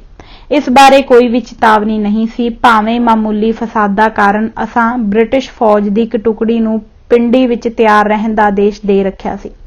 ਇਹ ਇੱਕ ਸਮੂਹਿਕ ਹਮਲਾ ਸੀ ਅਤੇ ਇਹ ਪੇਂਡੂ ਇਲਾਕਿਆਂ ਵਿੱਚ ਪੂਰੀ ਤਰ੍ਹਾਂ ਨਾਲ ਫੈਲਿਆ ਹੋਇਆ ਸੀ, ਜਿਸ ਤੋਂ ਪਤਾ ਲੱਗਦਾ ਹੈ ਕਿ ਇਹ ਯੋਜਨਾ ਪਹਿਲਾਂ ਹੀ ਬਣਾ ਲਈ ਗਈ ਸੀ। ਸ਼ਹਿਰੀ ਫਿਰਕੂ ਝਗੜਿਆਂ ਨਾਲ ਨਜਿੱਠਣ ਨਾਲੋਂ ਇਹਦੇ ਨਾਲ ਨਜਿੱਠਣਾ ਬੜਾ ਕਠਿਨ ਹੋ ਗਿਆ, ਕਿਉਂਕਿ ਇਹ ਬਿਲਕੁਲ ਹੀ ਵੱਖਰੇ ਤਰ੍ਹਾਂ ਦਾ ਝਗੜਾ ਸੀ। ਮੈਂ ਇੱਕ ਛੋਟੇ ਜਿਹੇ ਹਵਾਈ ਜਹਾਜ਼ ਵਿੱਚ ਬੈਠ ਕੇ ਉਹਨਾਂ ਪਿੰਡਾਂ ਦੇ ਪੇਂਡੂ ਇਲਾਕਿਆਂ ਉੱਪਰ ਉਡਾਰੀ ਲਾਈ ਜਿੱਥੇ ਮੁਸਲਮਾਨ ਅਤੇ ਸਿੱਖਾਂ ਦੀ ਸਾਂਝੀ ਵਸੋਂ ਸੀ। ਇਹ ਗੁਰਦੁਆਰਿਆਂ ਨੂੰ ਅਪਵਿੱਤਰ ਕਰਨ ਦਾ ਇੱਕ ਭਿਆਨਕ ਯਤਨ ਕੀਤਾ ਗਿਆ। ਤਾਂ ਮੈਂ ਜਾਣਦਾ ਹਾਂ ਕਿ ਇਹ ਇਸਲਾਮੀ ਪਰੰਪਰਾ ਦੇ ਬਿਲਕੁਲ ਉਲਟ ਹੋਏ ਗਾਂ ਅਤੇ ਜਿਹੜੇ ਮੁਸਲਮਾਨ ਅਜਿਹੀ ਅਪਵਿੱਤਰਤਾ ਵਿੱਚ ਹਿੱਸਾ ਲੈਣਗੇ ਉਹ ਇਸਲਾਮ ਨੂੰ ਤਬਾਹ ਕਰਨ ਦੇ ਭਾਗੀ ਬਣਨਗੇ। ਭਾਰਤ ਦਾ ਹਰ ਧਰਮ ਪ੍ਰੀਖਿਅਤ ਹੈ। ਪਰਮਾਤਮਾ ਇੱਕ ਅਭੁੱਲ ਨਿਆਇਕ ਹੈ ਅਤੇ ਇਹ ਬ੍ਰਹਿਮੰਡ ਉਸ ਦੀਆਂ ਆਪਣੀ ਕਿਰਤ ਹੈ। ਉਹ ਮੁਸਲਮਾਨ ਨੇਤਾਵਾਂ ਦੀਆਂ ਕਸਮਾਂ ਅਤੇ ਉਹਨਾਂ ਦੇ ਵਾਅਦਿਆਂ ਅਨੁਸਾਰ ਨਿਆਂ ਨਹੀਂ ਕਰੇਗਾ, ਸਗੋਂ ਇਹਨਾਂ ਨੇਤਾਵਾਂ ਤੇ ਉਹਨਾਂ ਦੇ ਪੈਰੋਕਾਰਾਂ ਦੇ ਕਰਮਾਂ ਅਨੁਸਾਰ ਕਰੇਗਾ। ਇਸ ਵਿੱਚ ਜ਼ਰਾ ਸ਼ੱਕ ਨਹੀਂ ਕਿ ਮੁਸਲਮਾਨਾਂ ਨੇ ਸਿੱਖਾਂ ਪ੍ਰਤੀ ਆਪਣੇ ਸੁਲਹਜਨਕ ਵਰਤਾਅ ਦਾ ਪ੍ਰਚਾਰ ਕਰਨਾ ਆਰੰਭ ਕਰ ਦਿੱਤਾ ਸੀ, ਪਰ ਉਹਨਾਂ ਦਾ ਇਰਾਦਾ ਉਹਨਾਂ ਸ਼ਿਕਾਰੀਆਂ ਵਾਂਗ ਸੀ ਜੋ ਸਾਵਧਾਨ ਹੁੰਦੇ ਹਨ ਕਿ ਉਹਨਾਂ ਪੰਛੀਆਂ ਨੂੰ ਨਾ ਛੇੜਿਆ ਜਾਵੇ ਜਿਨ੍ਹਾਂ ਨੂੰ ਨਿਸ਼ਾਨਾ ਬਣਾਉਣਾ ਹੋਵੇ। ਮੁਸਲਮਾਨਾਂ ਨੇ ਸਿੱਖਾਂ ਉੱਪਰ ਅਸਹਿ ਤੇ ਅਕਹਿ ਜ਼ੁਲਮ ਕੀਤੇ, ਸਿੱਖਾਂ ਨੂੰ ਖਾਸ ਨਿਸ਼ਾਨਾ ਬਣਾਇਆ ਅਤੇ ਉਹਨਾਂ ਉੱਪਰ ਆਪਣਾ ਗੁੱਸਾ ਲਾਇਆ, ਜਿਸ ਨੇ ਅੰਗਰੇਜ਼ ਅਤੇ ਹੋਰ ਅਸੰਬੰਧਿਤ ਦਰਸ਼ਕਾਂ ਨੂੰ ਹੈਰਾਨ ਕਰ ਦਿੱਤਾ। ਜਨਰਲ ਸਰ ਫਰੈਂਕ ਮੈਸਰਵੇ ਜੋ ਉੱਤਰ ਸੈਨਾ ਵਿੱਚ GOC NC ਦੇ ਅਹੁਦੇ ਤੇ ਸੀ, ਦ੍ਰਿਸ਼ ਬਿਆਨ ਕਰਦਾ ਹੈ ਕਿ ਤੁਸੀਂ ਦੇਖ ਸਕਦੇ ਸੀ ਕਿ ਲਾਸ਼ਾਂ ਪਿੰਡ ਦੇ ਬਾਹਰ ਖੇਤਾਂ ਵਿੱਚ ਇਸ ਤਰ੍ਹਾਂ ਪਈਆਂ ਸਨ ਜਿਵੇਂ ਖਰਗੋਸ਼ਾਂ ਨੂੰ ਗੋਲੀ ਮਾਰਨ ਤੋਂ ਬਾਅਦ ਸੁੱਟਿਆ ਜਾਂਦਾ ਹੈ। ਕੁਝ ਭਰੋਸੇਯੋਗ ਲੋਕਾਂ ਨੇ ਦੱਸਿਆ ਕਿ ਤਕਰੀਬਨ ਇਹ ਹਮਲੇ ਸੰਪੂਰਨ ਰੂਪ ਵਿੱਚ ਸਿੱਖ ਵਿਰੋਧੀ ਜਾਪਦੇ ਹਨ। ਮੈਨੂੰ ਯਾਦ ਹੈ ਕਿ ਮੇਰੇ ਹਮਲੇ ਦਾ ਇੱਕ ਸਿਪਾਹੀ GG ਸੀ ਜੋ ਪਿੰਡੀ ਦੇ ਸਟੇਸ਼ਨ ਤੇ ਟਿਕਟ ਲੈਣ ਲਈ ਗਿਆ ਸੀ। ਉਹ ਵਾਪਸ ਆਇਆ ਤਾਂ ਉਸਦਾ ਮੂੰਹ ਬਿਲਕੁਲ ਬੱਗਾ ਹੋਇਆ ਸੀ। ਉਸਨੇ ਦੱਸਿਆ ਕਿ ਜਦੋਂ ਉਹ ਟਿਕਟ ਦਫ਼ਤਰ ਤੇ ਖੜਾ ਸੀ ਤਾਂ ਉਸਨੂੰ ਆਪਣੀ ਪਿੱਠ ਤੇ ਕੁਝ ਭਾਰ ਪੈਂਦਾ ਜਾਪਿਆ। ਜਦੋਂ ਮੁੜ ਕੇ ਦੇਖਿਆ ਤਾਂ ਇੱਕ ਸਿੱਖ ਦੀ ਪਿੱਠ ਵਿੱਚ ਛੁਰਾ ਮਾਰਿਆ ਹੋਇਆ ਸੀ ਤੇ ਉਹ ਮਰ ਗਿਆ ਸੀ। ਪਰ ਇੱਕ ਵੀ ਅਜਿਹੀ ਆਤਮਾ ਨਹੀਂ ਸੀ ਜਿਹੜੀ ਇਹ ਕਹੇ ਕਿ ਉਸਨੂੰ ਮਰਦਿਆਂ ਉਸਨੇ ਦੇਖਿਆ ਹੈ। ਮੈਨੂੰ ਇੱਕ ਅਫਸਰ ਦੀ ਇਸਤਰੀ ਬਾਰੇ ਵੀ ਯਾਦ ਹੈ ਜੋ ਗੱਡੀ ਤੇ ਆਈ ਸੀ। ਗੱਡੀ ਨੂੰ ਚੱਕ ਲਾਲਾ ਸਟੇਸ਼ਨ ਦੇ ਬਾਹਰ ਰੋਕ ਲਿਆ ਗਿਆ ਤੇ ਉਸਨੇ ਭਿਆਨਕ ਚੀਕ ਚਿਹਾੜਾ ਸੁਣਿਆ। ਸਵੇਰ ਹੋਣ ਦਾ ਵੇਲਾ ਸੀ। ਉਸਨੇ ਇੱਕ ਬਾਰੀ ਦਾ ਸ਼ੀਸ਼ਾ ਪਰੇ ਕੀਤਾ ਤੇ ਦੇਖਿਆ ਕਿ ਸਿੱਖਾਂ ਨੂੰ ਬਾਹਰ ਸੁੱਟਿਆ ਜਾ ਰਿਹਾ ਹੈ ਅਤੇ ਟੁਕੜੇ ਕਰਕੇ ਗੱਡੀ ਦੀ ਲਾਈਨ ਨਾਲ ਸੁੱਟਿਆ ਜਾ ਰਿਹਾ ਹੈ। ਉਹ ਡਰ ਗਈ ਅਤੇ ਉਸਨੇ ਇੱਕ ਚੀਕ ਮਾਰੀ। ਉਸ ਦਸਤੇ ਵਿੱਚੋਂ ਇੱਕ ਬੰਦਾ ਉਸਦੇ ਪਾਸ ਆਇਆ ਤੇ ਆਖਣ ਲੱਗਾ, ਮੇਮ ਸਾਹਿਬ, ਤੁਸੀਂ ਬਿਲਕੁਲ ਨਾ ਡਰੋ, ਆਪ ਨੂੰ ਕੋਈ ਨੁਕਸਾਨ ਨਹੀਂ ਪਹੁੰਚਾਉਂਦੇ ਹਾਂ। ਅਸੀਂ ਸਿਰਫ ਇਸ ਕੰਮ ਨੂੰ ਪੂਰਾ ਕਰਨਾ ਹੈ, ਫਿਰ ਗੱਡੀ ਚਲੀ ਜਾਵੇਗੀ। ਮੁਸਲਮਾਨ ਅਤੇ ਹਿੰਦੂ ਦੋਵੇਂ ਸਿੱਖਾਂ ਦਾ ਮਖੌਲ ਉਡਾਉਂਦੇ ਸਨ ਕਿ ਉਹਨਾਂ ਵਿੱਚ ਉੱਕਾ ਮਰਦਪੁਣਾ ਨਹੀਂ ਜਿੰਨਾ ਸਮਝਿਆ ਜਾਂਦਾ ਸੀ। ਸੋ ਆਖਰ ਸਿੱਖਾਂ ਨੇ ਆਪਣੇ ਬਚਾਅ ਲਈ ਕਾਰਜ ਆਰੰਭਿਆ ਤੇ ਮੁਸਲਮਾਨ ਜੋ ਭਾਰਤ ਵਿੱਚ ਸਨ ਤੋਂ ਬਦਲਾ ਲੈ ਕੇ ਆਪਣੀ ਵੈਰ ਦੀ ਭਾਵਨਾ ਦੀ ਸੰਤੁਸ਼ਟੀ ਕੀਤੀ। ਇਸ ਵੈਰ ਦਾ ਕਾਰਨ ਇਹ ਸੀ ਕਿ ਮੁਸਲਮਾਨਾਂ ਨੇ ਪਾਕਿਸਤਾਨ ਵਿੱਚ ਰਹਿੰਦੇ ਲੱਖਾਂ ਸਿੱਖਾਂ ਤੇ ਬੇਹੱਦ ਜ਼ੁਲਮ ਕਰਨੇ ਉਹਨਾਂ ਨੂੰ ਭਾਰਤ ਆਉਣ ਤੇ ਮਜਬੂਰ ਕਰ ਦਿੱਤਾ। ਗਾਂਧੀ ਜੀ ਬਜਾਏ ਇਸ ਦੇ ਕਿ ਮੁਸਲਮਾਨਾਂ ਨੂੰ ਫਿਰਕਾਦਾਰਨਾ ਝਗੜਿਆ ਦੇ ਲਈ ਕਸੂਰਵਾਰ ਠਹਿਰਾਉਂਦੇ, ਸਗੋਂ ਉਹਨਾਂ ਨੇ ਜਨਤਾ ਵਿੱਚ ਸਿੱਖਾਂ ਨੂੰ ਬਦਨਾਮ ਕਰਨਾ ਸ਼ੁਰੂ ਕਰ ਦਿੱਤਾ। ਉਹਨਾਂ ਆਖਿਆ, ਮੈਂ ਇਹ ਮੰਨਣ ਲਈ ਮਜਬੂਰ ਹਾਂ ਕਿ ਜੋ ਸ਼ਰਾਰਤ ਪਾਕਿਸਤਾਨ ਵਿੱਚ ਸ਼ੁਰੂ ਹੋਈ ਹੈ ਉਸਨੂੰ ਪੂਰਬੀ ਪੰਜਾਬ ਵਿੱਚ ਹਿੰਦੂਆਂ ਤੇ ਸਿੱਖਾਂ ਨੇ ਦੁਹਰਾਇਆ ਹੈ। ਸਿਰਫ ਫਰਕ ਇੰਨਾ ਹੈ ਕਿ ਹਿੰਦੂਆਂ ਵਿੱਚ ਸਿੱਖਾਂ ਵਾਂਗ ਤਲਵਾਰ ਚਲਾਉਣ ਦਾ ਸਾਹਸ ਨਹੀਂ ਹੈ। ਆਪਣੀ ਰੋਜ਼ਾਨਾ ਪ੍ਰਾਰਥਨਾ ਸਮੇਂ ਗਾਂਧੀ ਨੇ ਸਿੱਖਾਂ ਦੇ ਮੁਸਲਮਾਨਾਂ ਉੱਪਰ ਕੀਤੇ ਗਏ ਹਮਲਿਆਂ ਬਾਰੇ ਨਵੀਆਂ ਘੜੀਆਂ ਕਹਾਣੀਆਂ ਸੁਣਾਉਣੀਆਂ ਸ਼ੁਰੂ ਕਰ ਦਿੱਤੀਆਂ। ਉਦਾਹਰਨ ਲਈ 2 ਨਵੰਬਰ 1947 ਨੂੰ ਉਹਨਾਂ ਨੇ ਆਖਿਆ, ਆਖਰ ਵਿੱਚ ਵਾਪਰੇ ਦੁਖਾਂਤ ਲਓ ਜਦੋਂ ਰਾਜਧਾਨੀ ਦੇ ਵਿੱਚ ਕੁਝ ਹਿੰਦੂ ਅਤੇ ਸਿੱਖ ਸ਼ਰਨਾਰਥੀ ਇੱਕ ਖਾਲੀ ਮੁਸਲਮਾਨ ਰਹਾਇਸ਼ੀ ਮਕਾਨ ਉੱਪਰ ਗੈਰ ਕਾਨੂੰਨੀ ਰੂਪ ਵਿੱਚ ਕਬਜ਼ਾ ਕਰਨ ਲਈ ਗਏ। ਉੱਥੇ ਝਗੜਾ ਹੋਇਆ ਤੇ ਕੁਝ ਜ਼ਖਮੀ ਹੋਏ। ਇਸ ਘਟਨਾ ਨੂੰ ਸਾਰੇ ਪਾਸਿਓਂ ਵਧਾ ਚੜਾ ਕੇ ਦੱਸਿਆ ਗਿਆ। ਪਹਿਲੀ ਰਿਪੋਰਟ ਸੀ ਕਿ 4 ਸਿੱਖ ਕਤਲ ਹੋਏ। ਪ੍ਰਤੀਕਿਰਿਆ ਉਮੀਦ ਅਨੁਸਾਰ ਹੋਈ।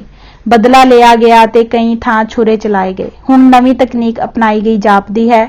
ਸਿੱਖ ਆਪਣੀਆਂ ਨੰਗੀਆਂ ਕਿਰਪਾਨਾਂ ਸਹਿਤ, ਜਿਨ੍ਹਾਂ ਨੇ ਜਾਪਦਾ ਹੈ ਕਿ ਛੋਟੀਆਂ ਕਿਰਪਾਨਾਂ ਦੀ ਥਾਂ ਲੈ ਲਈ ਹੈ, ਹਿੰਦੂਆਂ ਨਾਲ ਜਾਂ ਉਹਨਾਂ ਤੋਂ ਬਿਨਾਂ ਮੁਸਲਮਾਨਾਂ ਦੇ ਮਹੱਲੇ ਜਾਂਦੇ ਹਨ ਅਤੇ ਮਕਾਨ ਖਾਲੀ ਕਰਨ ਦੀ ਮੰਗ ਕਰਦੇ ਹਨ।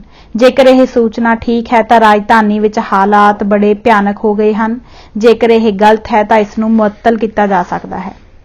ਜਿਵੇਂ ਗਾਂਧੀ ਦੇ ਭਾਸ਼ਣ ਨੂੰ ਅੰਤਰਰਾਸ਼ਟਰੀ ਮਹੱਤਤਾ ਦਿੱਤੀ ਜਾਂਦੀ ਸੀ, ਉਹਨਾਂ ਨੂੰ ਚਾਹੀਦਾ ਸੀ ਕਿ ਉਹ ਸੁਚੇਤ ਤੇ ਸਾਵਧਾਨ ਰਹਿੰਦੇ ਕਿ ਉਹ ਕੀ ਬੋਲ ਰਹੇ ਹਨ। ਪਰ ਗਾਂਧੀ ਨੇ ਇਸ ਦੀ ਬਜਾਏ ਉਡਦੀਆਂ ਅਫਵਾਹਾਂ ਤੇ ਗੈਰ ਜ਼ਿੰਮੇਵਾਰ ਲੋਕਾਂ ਦੀਆਂ ਗੱਲਾਂ ਨੂੰ ਆਪਣੀਆਂ ਪ੍ਰਾਰਥਨਾ ਸਭਾਵਾਂ ਵਿੱਚ ਬਿਨਾਂ ਰੋਕ ਟੋਕ ਦੱਸ ਕੇ ਪ੍ਰਫੁੱਲਤ ਕੀਤਾ। ਆਪ ਨੇ ਸਿੱਖਾਂ ਨੂੰ ਸ਼ਰਾਰਤੀ ਅਤੇ ਹੁੱਲੜਬਾਜ਼ ਕਿਹਾ, ਜਿਵੇਂ ਹੇਠ ਲਿਖੇ ਭਾਸ਼ਣ ਤੋਂ ਸਪਸ਼ਟ ਹੁੰਦਾ ਹੈ। ਹਿੰਦੂ ਅਤੇ ਸਿੱਖ ਸ਼ਰਨਾਰਥੀਆਂ ਲਈ ਜਗ੍ਹਾ ਬਣਾਉਣ ਲਈ ਸ਼ਹਿਰ ਦੇ ਇੱਕ ਹੋਰ ਹਿੱਸੇ ਵਿੱਚ ਮੁਸਲਮਾਨ ਮਾਲਕ ਮਕਾਨਾਂ ਨੂੰ ਉਹਨਾਂ ਦੇ ਘਰਾਂ ਚੋਂ ਬਾਹਰ ਕੱਢਣ ਲਈ ਇੱਕ ਹੋਰ ਯਤਨ ਕੀਤਾ ਜਾ ਰਿਹਾ ਹੈ। ਇਸ ਦਾ ਢੰਗ ਇਹ ਹੈ ਕਿ ਜੇਕਰ ਮੁਸਲਮਾਨ ਆਪਣੇ ਮਕਾਨ ਖਾਲੀ ਕਰਨ ਤੋਂ ਇਨਕਾਰ ਕਰਦੇ ਹਨ ਤਾਂ ਸਿੱਖ ਆਪਣੀਆਂ ਕਿਰਪਾਨਾਂ ਘੁਮਾਉਂਦੇ ਮੁਸਲਮਾਨਾਂ ਨੂੰ ਭਿਆਨਕ ਸਿੱਟਿਆਂ ਦੀ ਧਮਕੀ ਦੇ ਕੇ ਡਰਾਉਂਦੇ ਹਨ। ਮੈਨੂੰ ਸੂਚਨਾ ਮਿਲੀ ਹੈ ਕਿ ਸਿੱਖ ਸ਼ਰਾਬੀ ਹਨ ਤੇ ਨੰਗੀਆਂ ਤਲਵਾਰਾਂ ਨਾਲ ਨਾਚ ਕਰਕੇ ਰਾਹਗੀਰਾਂ ਨੂੰ ਡਰਾਉਂਦੇ ਹਨ। ਉਹਨਾਂ ਨੂੰ ਇਹ ਵੀ ਪਤਾ ਲੱਗਾ ਹੈ ਕਿ ਚਾਂਦਨੀ ਚੌਂਕ, ਜਿੱਥੇ ਰਿਵਾਜ ਅਨੁਸਾਰ ਮੁਸਲਮਾਨ ਮੀਟ ਅਤੇ ਕਬਾਬ ਨਹੀਂ ਸਨ ਵੇਚਦੇ, ਉੱਥੇ ਸਿੱਖ ਅਤੇ ਹੋਰ ਸ਼ਰਨਾਰਥੀ ਉਸ ਇਲਾਕੇ ਦੇ ਹਿੰਦੂਆਂ ਦੇ ਇਤਰਾਜ਼ ਦੀ ਪਰਵਾਹ ਨਾ ਕਰਦੇ ਹੋਏ ਖੁੱਲ੍ਹਮ ਖੁੱਲ੍ਹਾ ਇਹ ਚੀਜ਼ਾਂ ਵੇਚਦੇ ਹਨ। ਪਾਕਿਸਤਾਨ ਤੋਂ ਆਏ ਸਿੱਖ ਸ਼ਰਨਾਰਥੀਆਂ ਲਈ ਗਾਂਧੀ ਨੇ ਕੀ ਕੀਤਾ? ਉਹ ਚਾਹੁੰਦੇ ਸਨ ਕਿ ਸਿੱਖ ਸ਼ਰਨਾਰਥੀ ਪੰਜਾਬ ਤੱਕ ਹੀ ਸੀਮਿਤ ਰਹਿਣ, ਜਿਵੇਂ ਬਾਕੀ ਭਾਰਤ ਦਾ ਉਹਨਾਂ ਨਾਲ ਕੋਈ ਸਬੰਧ ਹੀ ਨਹੀਂ ਸੀ। ਜਦੋਂ ਹਜ਼ਾਰੇ ਦੇ ਸਿੱਖਾਂ ਦਾ ਇੱਕ ਪ੍ਰਤੀਨਿਧ ਮੰਡਲ ਉਹਨਾਂ ਪਾਸ ਖੇਤੀਬਾੜੀ ਦੀਆਂ ਸਹੂਲਤਾਂ ਦੀ ਮੰਗ ਲਈ ਪੁੱਜਾ ਤਾਂ ਗਾਂਧੀ ਨੇ ਪ੍ਰਸ਼ਨ ਕੀਤਾ, ਤੁਸੀਂ ਪੂਰਬੀ ਪੰਜਾਬ ਵਿੱਚ ਕਿਉਂ ਨਹੀਂ ਚਲੇ ਜਾਂਦੇ? ਗਾਂਧੀ ਦੇ ਬੋਲਾਂ ਨੇ ਉਹਨਾਂ ਨੂੰ ਸਿੱਖਾਂ ਵਿੱਚ ਬਦਨਾਮ ਕਰ ਦਿੱਤਾ ਸੀ ਤੇ ਉਹ ਆਮ ਤੌਰ ਤੇ ਉਹਨਾਂ ਨੂੰ ਸੁਣਨ ਤੋਂ ਇਨਕਾਰ ਕਰ ਦਿੰਦੇ ਸਨ। ਹੇਠ ਲਿਖੇ ਭਾਸ਼ਣ ਤੋਂ ਇਹ ਸਪਸ਼ਟ ਹੈ। ਅੱਜ ਸਵੇਰੇ ਬਾਬਾ ਬਚਿੱਤਰ ਸਿੰਘ ਸਾਹਿਬ ਮੇਰੇ ਪਾਸ ਆਏ ਤੇ ਉਹਨਾਂ ਨੇ ਮੈਨੂੰ ਗੁਰੂ ਨਾਨਕ ਸਾਹਿਬ ਦੇ ਪ੍ਰਕਾਸ਼ ਉਤਸਵ ਤੇ ਜਾਣ ਲਈ ਜ਼ੋਰ ਦਿੱਤਾ। ਉਹਨਾਂ ਨੇ ਮੈਨੂੰ ਦੱਸਿਆ ਕਿ ਤਕਰੀਬਨ ਲੱਖ ਤੋਂ ਵੀ ਵੱਧ ਇਸਤਰੀਆਂ ਪੁਰਸ਼ ਉੱਥੇ ਇਕੱਠੇ ਹੋਏ ਹਨ ਅਤੇ ਉਹਨਾਂ ਵਿੱਚ ਪੱਛਮੀ ਪਾਕਿਸਤਾਨ ਤੋਂ ਆਏ ਦੁਖੀ ਲੋਕ ਵੀ ਹਨ। ਮੈਂ ਜਾਣੋ ਕਤਰਾਂਦਾ ਸਾਂ ਕਿਉਂਕਿ ਬਹੁਤ ਸਾਰੇ ਸਿੱਖ ਮੇਰੇ ਨਾਲ ਨਾਰਾਜ਼ ਹਨ। ਬਾਬਾ ਬਚਿੱਤਰ ਸਿੰਘ ਨੇ ਜ਼ਿੱਦ ਕੀਤੀ ਅਤੇ ਆਖਿਆ ਕਿ ਸਭਾ ਵਿੱਚ ਮੈਂ ਆਪਣੀ ਇੱਛਾ ਅਨੁਸਾਰ ਬੋਲ ਸਕਦਾ ਹਾਂ। ਮੈਂ ਮੰਨ ਲਿਆ ਤੇ ਮਹਿਸੂਸ ਕੀਤਾ ਕਿ ਜਿਵੇਂ ਮਾਂ ਆਪਣੇ ਬੱਚੇ ਨੂੰ ਕੋੜੀਆਂ ਗੋਲੀਆਂ ਦਵਾਈਆਂ ਦੇ ਤੌਰ ਤੇ ਦੇ ਦਿੰਦੀ ਹੈ, ਉਸੇ ਤਰ੍ਹਾਂ ਮੈਂ ਆਪਣੇ ਵਿਚਾਰ ਪ੍ਰਗਟ ਕਰਾਂਗਾ। ਭਾਵੇਂ ਇਹ ਕੌੜੇ ਹੀ ਲੱਗਣ ਪਰ ਇਹ ਤੁਹਾਡੀ ਭਲਾਈ ਲਈ ਹਨ। ਮੇਰੀ ਮਾਂ ਅਕਸਰ ਮੈਨੂੰ ਕੋੜੀਆਂ ਗੋਲੀਆਂ ਖਵਾਉਂਦੀ ਸੀ ਪਰ ਮੈਨੂੰ ਉਹ ਸੁੱਖ ਕਿਧਰੇ ਨਹੀਂ ਮਿਲਿਆ ਜੋ ਉਸ ਦੀ ਗੋਦ ਚੋਂ ਮਿਲਿਆ ਹੈ। ਮੈਂ ਇਹ ਗੱਲਾਂ ਆਪ ਦਾ ਸ਼ੁਭ ਚਿੰਤਕ ਮਿੱਤਰ ਅਤੇ ਸੇਵਕ ਹੋਣ ਕਾਰਨ ਆਖੀਆਂ ਹਨ। 24 ਦਸੰਬਰ 1947 ਨੂੰ ਗਾਂਧੀ ਨੇ ਪ੍ਰਾਰਥਨਾ ਸਮੇਂ ਦੱਸਿਆ ਕਿ ਕੁਝ ਸਿੱਖ ਮਿੱਤਰ ਉਹਨਾਂ ਨੂੰ ਮਿਲਣ ਆਏ ਹਨ ਅਤੇ ਉਹਨਾਂ ਕੁਝ ਅਖਬਾਰਾਂ ਵਿੱਚ ਵੀ ਪੜ੍ਹਿਆ ਹੈ। ਇਹ ਆਮ ਖਿਆਲ ਹੋ ਗਿਆ ਹੈ ਕਿ ਮੈਂ ਸਿੱਖਾਂ ਦਾ ਦੁਸ਼ਮਣ ਬਣ ਗਿਆ ਹਾਂ। ਉਹ ਇਸ ਬਾਰੇ ਚਿੰਤਤ ਨਹੀਂ ਸਨ ਪਰ ਉਹ ਚਿੰਤਤ ਇਸ ਗੱਲ ਤੋਂ ਸਨ ਕਿ ਭਾਰਤ ਤੋਂ ਬਾਹਰ ਵੀ ਅਜਿਹਾ ਖਿਆਲ ਪਾਇਆ ਜਾਂਦਾ ਹੈ। ਦੁਨੀਆ ਸੋਚਦੀ ਹੈ ਕਿ ਭਾਰਤ ਨੇ ਅਹਿੰਸਾ ਨਾਲ ਆਜ਼ਾਦੀ ਪ੍ਰਾਪਤ ਕਰ ਲਈ ਹੈ, ਜੋ ਇਤਿਹਾਸ ਵਿੱਚ ਬੇਜੋੜ ਘਟਨਾ ਹੈ। ਮੇਰੀ ਇੱਛਾ ਹੈ ਕਿ ਇਹ ਸੱਚਾਈ ਹੋਵੇ ਪਰ ਉਹਨਾਂ ਨੇ ਪਹਿਲਾਂ ਹੀ ਇਹ ਮੰਨ ਲਿਆ ਕਿ ਅਜਿਹਾ ਨਹੀਂ ਸੀ। ਮੈਂ ਸਿੱਖ ਮਿੱਤਰਾਂ ਦੇ ਗੁੱਸੇ ਤੇ ਹੱਸੇ ਬਿਨਾਂ ਨਹੀਂ ਰਹਿ ਸਕਿਆ। ਉਹਨਾਂ ਨੇ ਮੇਰੇ ਨਾਲ ਉਹ ਗੱਲਾਂ ਮੜੀਆਂ ਹਨ ਜਿਹੜੀਆਂ ਮੈਂ ਕਦੇ ਨਹੀਂ ਆਖੀਆਂ ਸਨ। ਉਹਨਾਂ ਨੇ ਕਿਹਾ ਕਿ ਉਹਨਾਂ ਨੇ ਹਿੰਦੂ ਮੁਸਲਮਾਨ ਸਿੱਖ ਵਿੱਚ ਕੋਈ ਭੇਦਭਾਵ ਨਹੀਂ ਸੀ ਸਮਝਿਆ। ਉਹਨਾਂ ਨੇ ਸਿੱਖਾਂ ਨੂੰ ਉਹਨਾਂ ਦੀ ਸ਼ਰਾਬ ਪੀਣ ਦੀ ਆਦਤ ਅਤੇ ਘੋਰ ਅਤਿਆਚਾਰ ਕਾਰਨ ਨਿੰਦਿਆ ਹੈ ਜਿਨ੍ਹਾਂ ਬਾਰੇ ਉਹਨਾਂ ਨੂੰ ਸੂਚਨਾ ਮਿਲੀ ਹੈ, ਪਰ ਇਸ ਦਾ ਭਾਵ ਇਹ ਨਹੀਂ ਕਿ ਸਾਰੇ ਸਿੱਖਾਂ ਨੇ ਗਲਤ ਕੰਮ ਕੀਤੇ ਹਨ। ਨਾ ਹੀ ਇਸ ਦਾ ਭਾਵ ਇਹ ਕਿ ਅਜਿਹੇ ਕਾਰਜਾਂ ਤੋਂ ਹਿੰਦੂ ਮੁਕਤ ਹਨ। ਸਿੱਖ ਇੱਕ ਬਹਾਦਰ ਕੌਮ ਹੈ, ਸੋ ਉਹਨਾਂ ਤੋਂ ਖਾਸ ਤੌਰ ਤੇ ਮੈਂ ਅਜਿਹੀ ਆਸ ਰੱਖਦਾ ਹਾਂ। ਜੇਕਰ ਮੈਂ ਉਹਨਾਂ ਦੇ ਅਵਗੁਣ ਅਤੇ ਦੋਸ਼ਾਂ ਨੂੰ ਦੱਸਿਆ ਹੈ ਤਾਂ ਮੈਂ ਉਹਨਾਂ ਦੇ ਗੁਣਾਂ ਨੂੰ ਸਪਸ਼ਟ ਰੂਪ ਵਿੱਚ ਸਵੀਕਾਰ ਕੀਤਾ ਹੈ। ਉਹ ਲੋਕ ਸਿੱਖਾਂ ਦੇ ਦੁਸ਼ਮਣ ਹਨ ਜੋ ਉਹਨਾਂ ਦੇ ਕੀਤੇ ਨਿਰਦਇਤਾ ਭਰਪੂਰ ਕੰਮਾਂ ਨੂੰ ਘਟਾ ਕੇ ਜਾਂ ਵਧਾ ਕੇ ਦੱਸਣ ਦੀ ਕੋਸ਼ਿਸ਼ ਕਰਦੇ ਹਨ। ਜੋ ਕੁਝ ਵੀ ਮੈਂ ਆਖਿਆ ਹੈ ਉਹ ਉਹਨਾਂ ਸਿੱਖਾਂ ਦੇ ਵਿਸ਼ਵਾਸੀ ਮਿੱਤਰ ਹੋਣ ਦੀ ਹੈਸੀਅਤ ਵਿੱਚ ਆਖਿਆ ਹੈ। ਉਹ ਗੁਰੂ ਗ੍ਰੰਥ ਸਾਹਿਬ ਦੀ ਉੱਤਮ ਸਿੱਖਿਆ ਤੋਂ ਉਚੇਤ ਨਹੀਂ ਹਨ। ਸਿੱਖ ਮਿੱਤਰਾਂ ਨੂੰ ਕਦੇ ਇਹ ਭੈ ਨਹੀਂ ਹੋਣਾ ਚਾਹੀਦਾ ਕਿ ਮੇਰੇ ਕਹੇ ਸ਼ਬਦਾਂ ਕਾਰਨ ਦੁਨੀਆ ਉਹਨਾਂ ਬਾਰੇ ਗਲਤ ਸੋਚੇਗੀ। ਗਾਂਧੀ ਨੇ ਵੰਡ ਤੋਂ ਪਹਿਲਾਂ ਕਾਂਗਰਸੀ ਕਰਮਚਾਰੀਆਂ ਨੂੰ ਜੋ ਇਹਨਾਂ ਨੂੰ ਲਾਹੌਰ ਸਟੇਸ਼ਨ ਤੇ ਵਿਦਾ ਕਰਨ ਲਈ ਆਏ ਸੀ ਆਖਿਆ, ਅਸਲੀ ਪ੍ਰੀਖਿਆ ਹੁਣ ਜਲਦੀ ਆ ਰਹੀ ਹੈ। ਮੈਂ ਨਿਸ਼ਚਾ ਕੀਤਾ ਹੈ ਕਿ ਮੈਂ ਆਪਣੀ ਸਾਰੀ ਰਹਿੰਦੀ ਜ਼ਿੰਦਗੀ ਪਾਕਿਸਤਾਨ ਵਿੱਚ ਗੁਜ਼ਾਰਾਂਗਾ ਜੋ ਪੂਰਬੀ ਬੰਗਾਲ ਜਾਂ ਪੱਛਮੀ ਪੰਜਾਬ ਹੋ ਸਕਦੀ ਹੈ। ਮੇਰੀ ਵਰਤਮਾਨ ਥਾਂ ਨਿਊਖਲੀ ਹੈ ਅਤੇ ਮੈਂ ਹਰ ਹਾਲਤ ਵਿੱਚ ਉੱਥੇ ਜਾਵਾਂਗਾ ਭਾਵੇਂ ਮੈਨੂੰ ਮਰਨਾ ਹੀ ਪਵੇ। ਪਰ ਜਿਉਂ ਹੀ ਮੈਂ ਨਿਊਖਲੀ ਤੋਂ ਵਿਹਲਾ ਹੋਵਾਂਗਾ ਮੈਂ ਪੰਜਾਬ ਆ ਜਾਵਾਂਗਾ। ਪਰ ਜਦੋਂ ਪੰਜਾਬ ਫਿਰਕੂ ਫਸਾਦਾਂ ਵਿੱਚ ਸੜ ਰਿਹਾ ਸੀ ਤਾਂ ਗਾਂਧੀ ਬਜਾਏ ਇਸ ਦੇ ਕਿ ਪੰਜਾਬ ਵਿੱਚ ਦੌਰਾ ਕਰਦੇ ਉਹ ਸਿੱਖਾਂ ਦੇ ਵਿਰੁੱਧ ਦਿੱਲੀ ਵਿੱਚ ਵਰਤ ਰੱਖ ਕੇ ਬੈਠ ਗਏ। ਉਹਨਾਂ ਨੇ ਆਖਿਆ, ਮੇਰਾ ਵਰਤ ਕਿਸੇ ਇੱਕ ਪਾਰਟੀ, ਗਰੁੱਪ ਜਾਂ ਵਿਅਕਤੀ ਵਿਰੁੱਧ ਨਹੀਂ ਹੈ ਪਰ ਫਿਰ ਵੀ ਇਸ ਤੋਂ ਬਾਹਰ ਕੋਈ ਨਹੀਂ ਹੈ। ਇਹ ਸਾਰਿਆਂ ਦੀਆਂ ਆਤਮਾਵਾਂ ਨੂੰ ਪੁਕਾਰ ਹੈ, ਇੱਥੇ ਤਾਈਂ ਕਿ ਦੂਜੇ ਦੇਸ਼ ਪਾਕਿਸਤਾਨ ਦੀ ਪ੍ਰਧਾਨ ਜਾਤ ਲਈ ਵੀ। ਜੇਕਰ ਸਾਰੇ ਜਾਂ ਇੱਕ ਗਰੁੱਪ ਵੀ ਇਸ ਦਾ ਪੂਰੀ ਤਰ੍ਹਾਂ ਸਾਥ ਦੇਵੇ ਤਾਂ ਮੈਨੂੰ ਯਕੀਨ ਹੈ ਕਿ ਚਮਤਕਾਰ ਪ੍ਰਾਪਤ ਹੋਵੇਗਾ।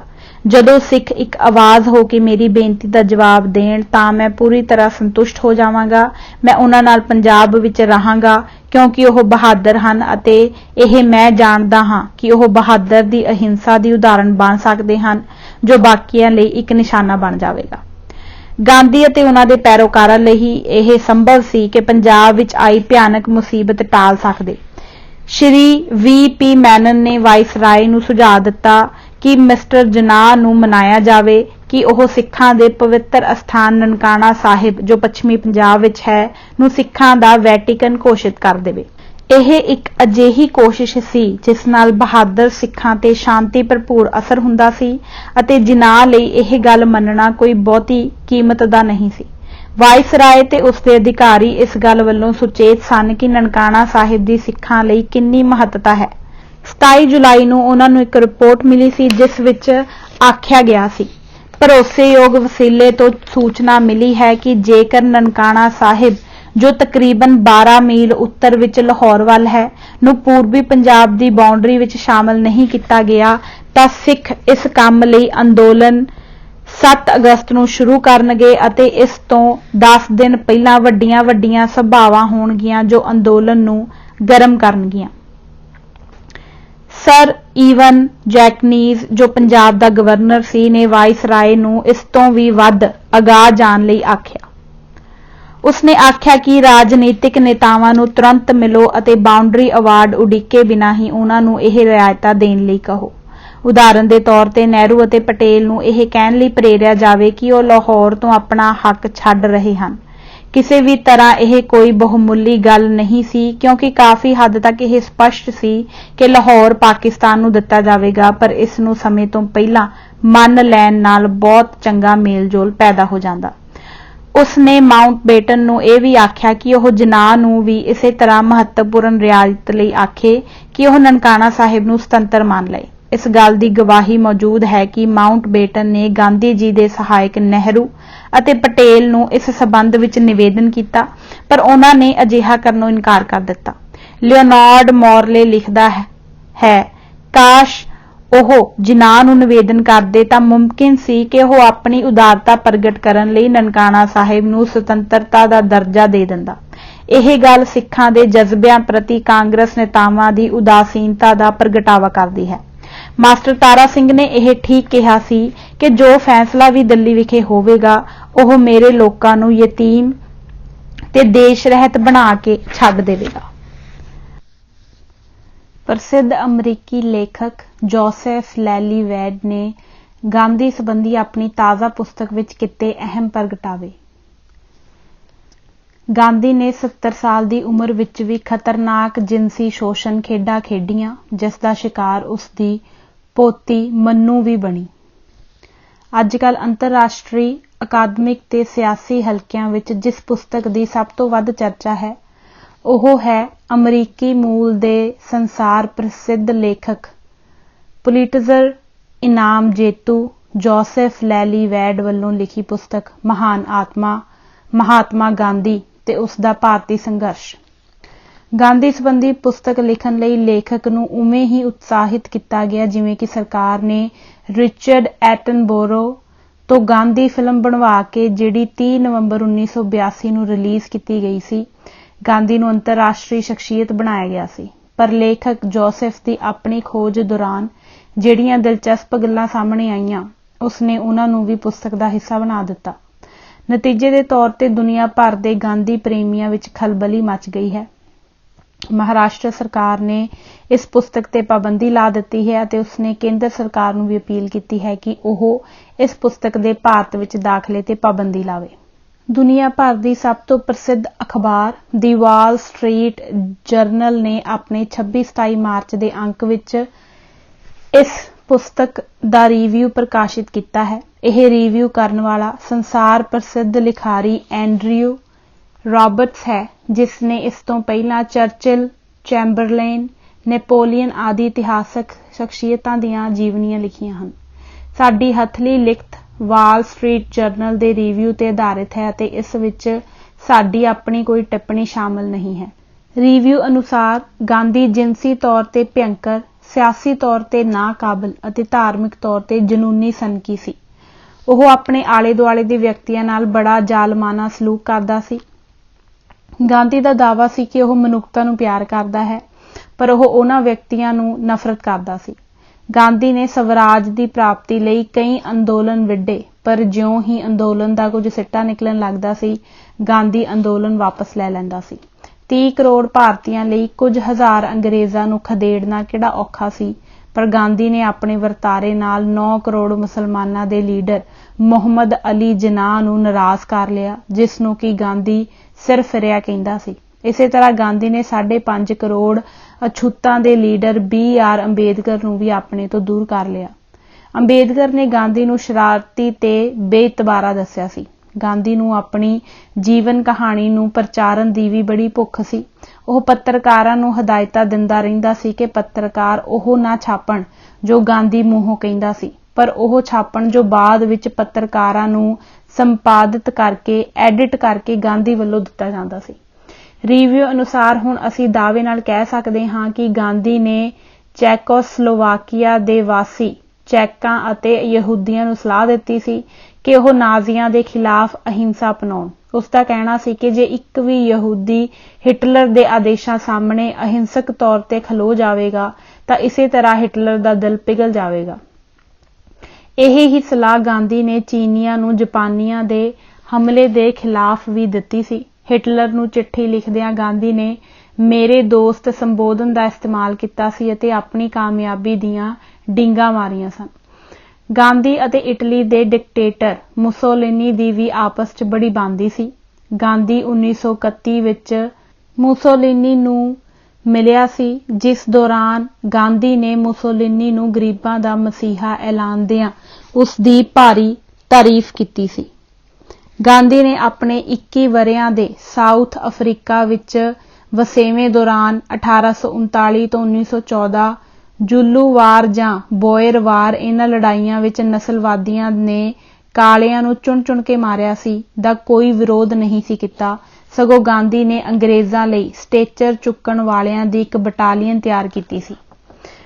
1914 ਵਿੱਚ ਪਹਿਲੀ ਸੰਸਾਰ ਜੰਗ ਵੇਲੇ ਗਾਂਧੀ ਭਾਰਤ ਆ ਚੁੱਕਾ ਸੀ, ਜਿੱਥੇ ਉਸਨੇ ਅੰਗਰੇਜ਼ਾਂ ਨੂੰ ਕਿਹਾ ਸੀ ਕਿ ਉਹ ਫੌਜ ਲਈ ਭਰਤੀ ਹੋਣ ਵਾਲਿਆਂ ਦਾ ਰਿਕਰੂਟਿੰਗ ਏਜੰਟ ਇਨ ਚੀਫ ਬਣਨ ਲਈ ਤਿਆਰ ਹੈ।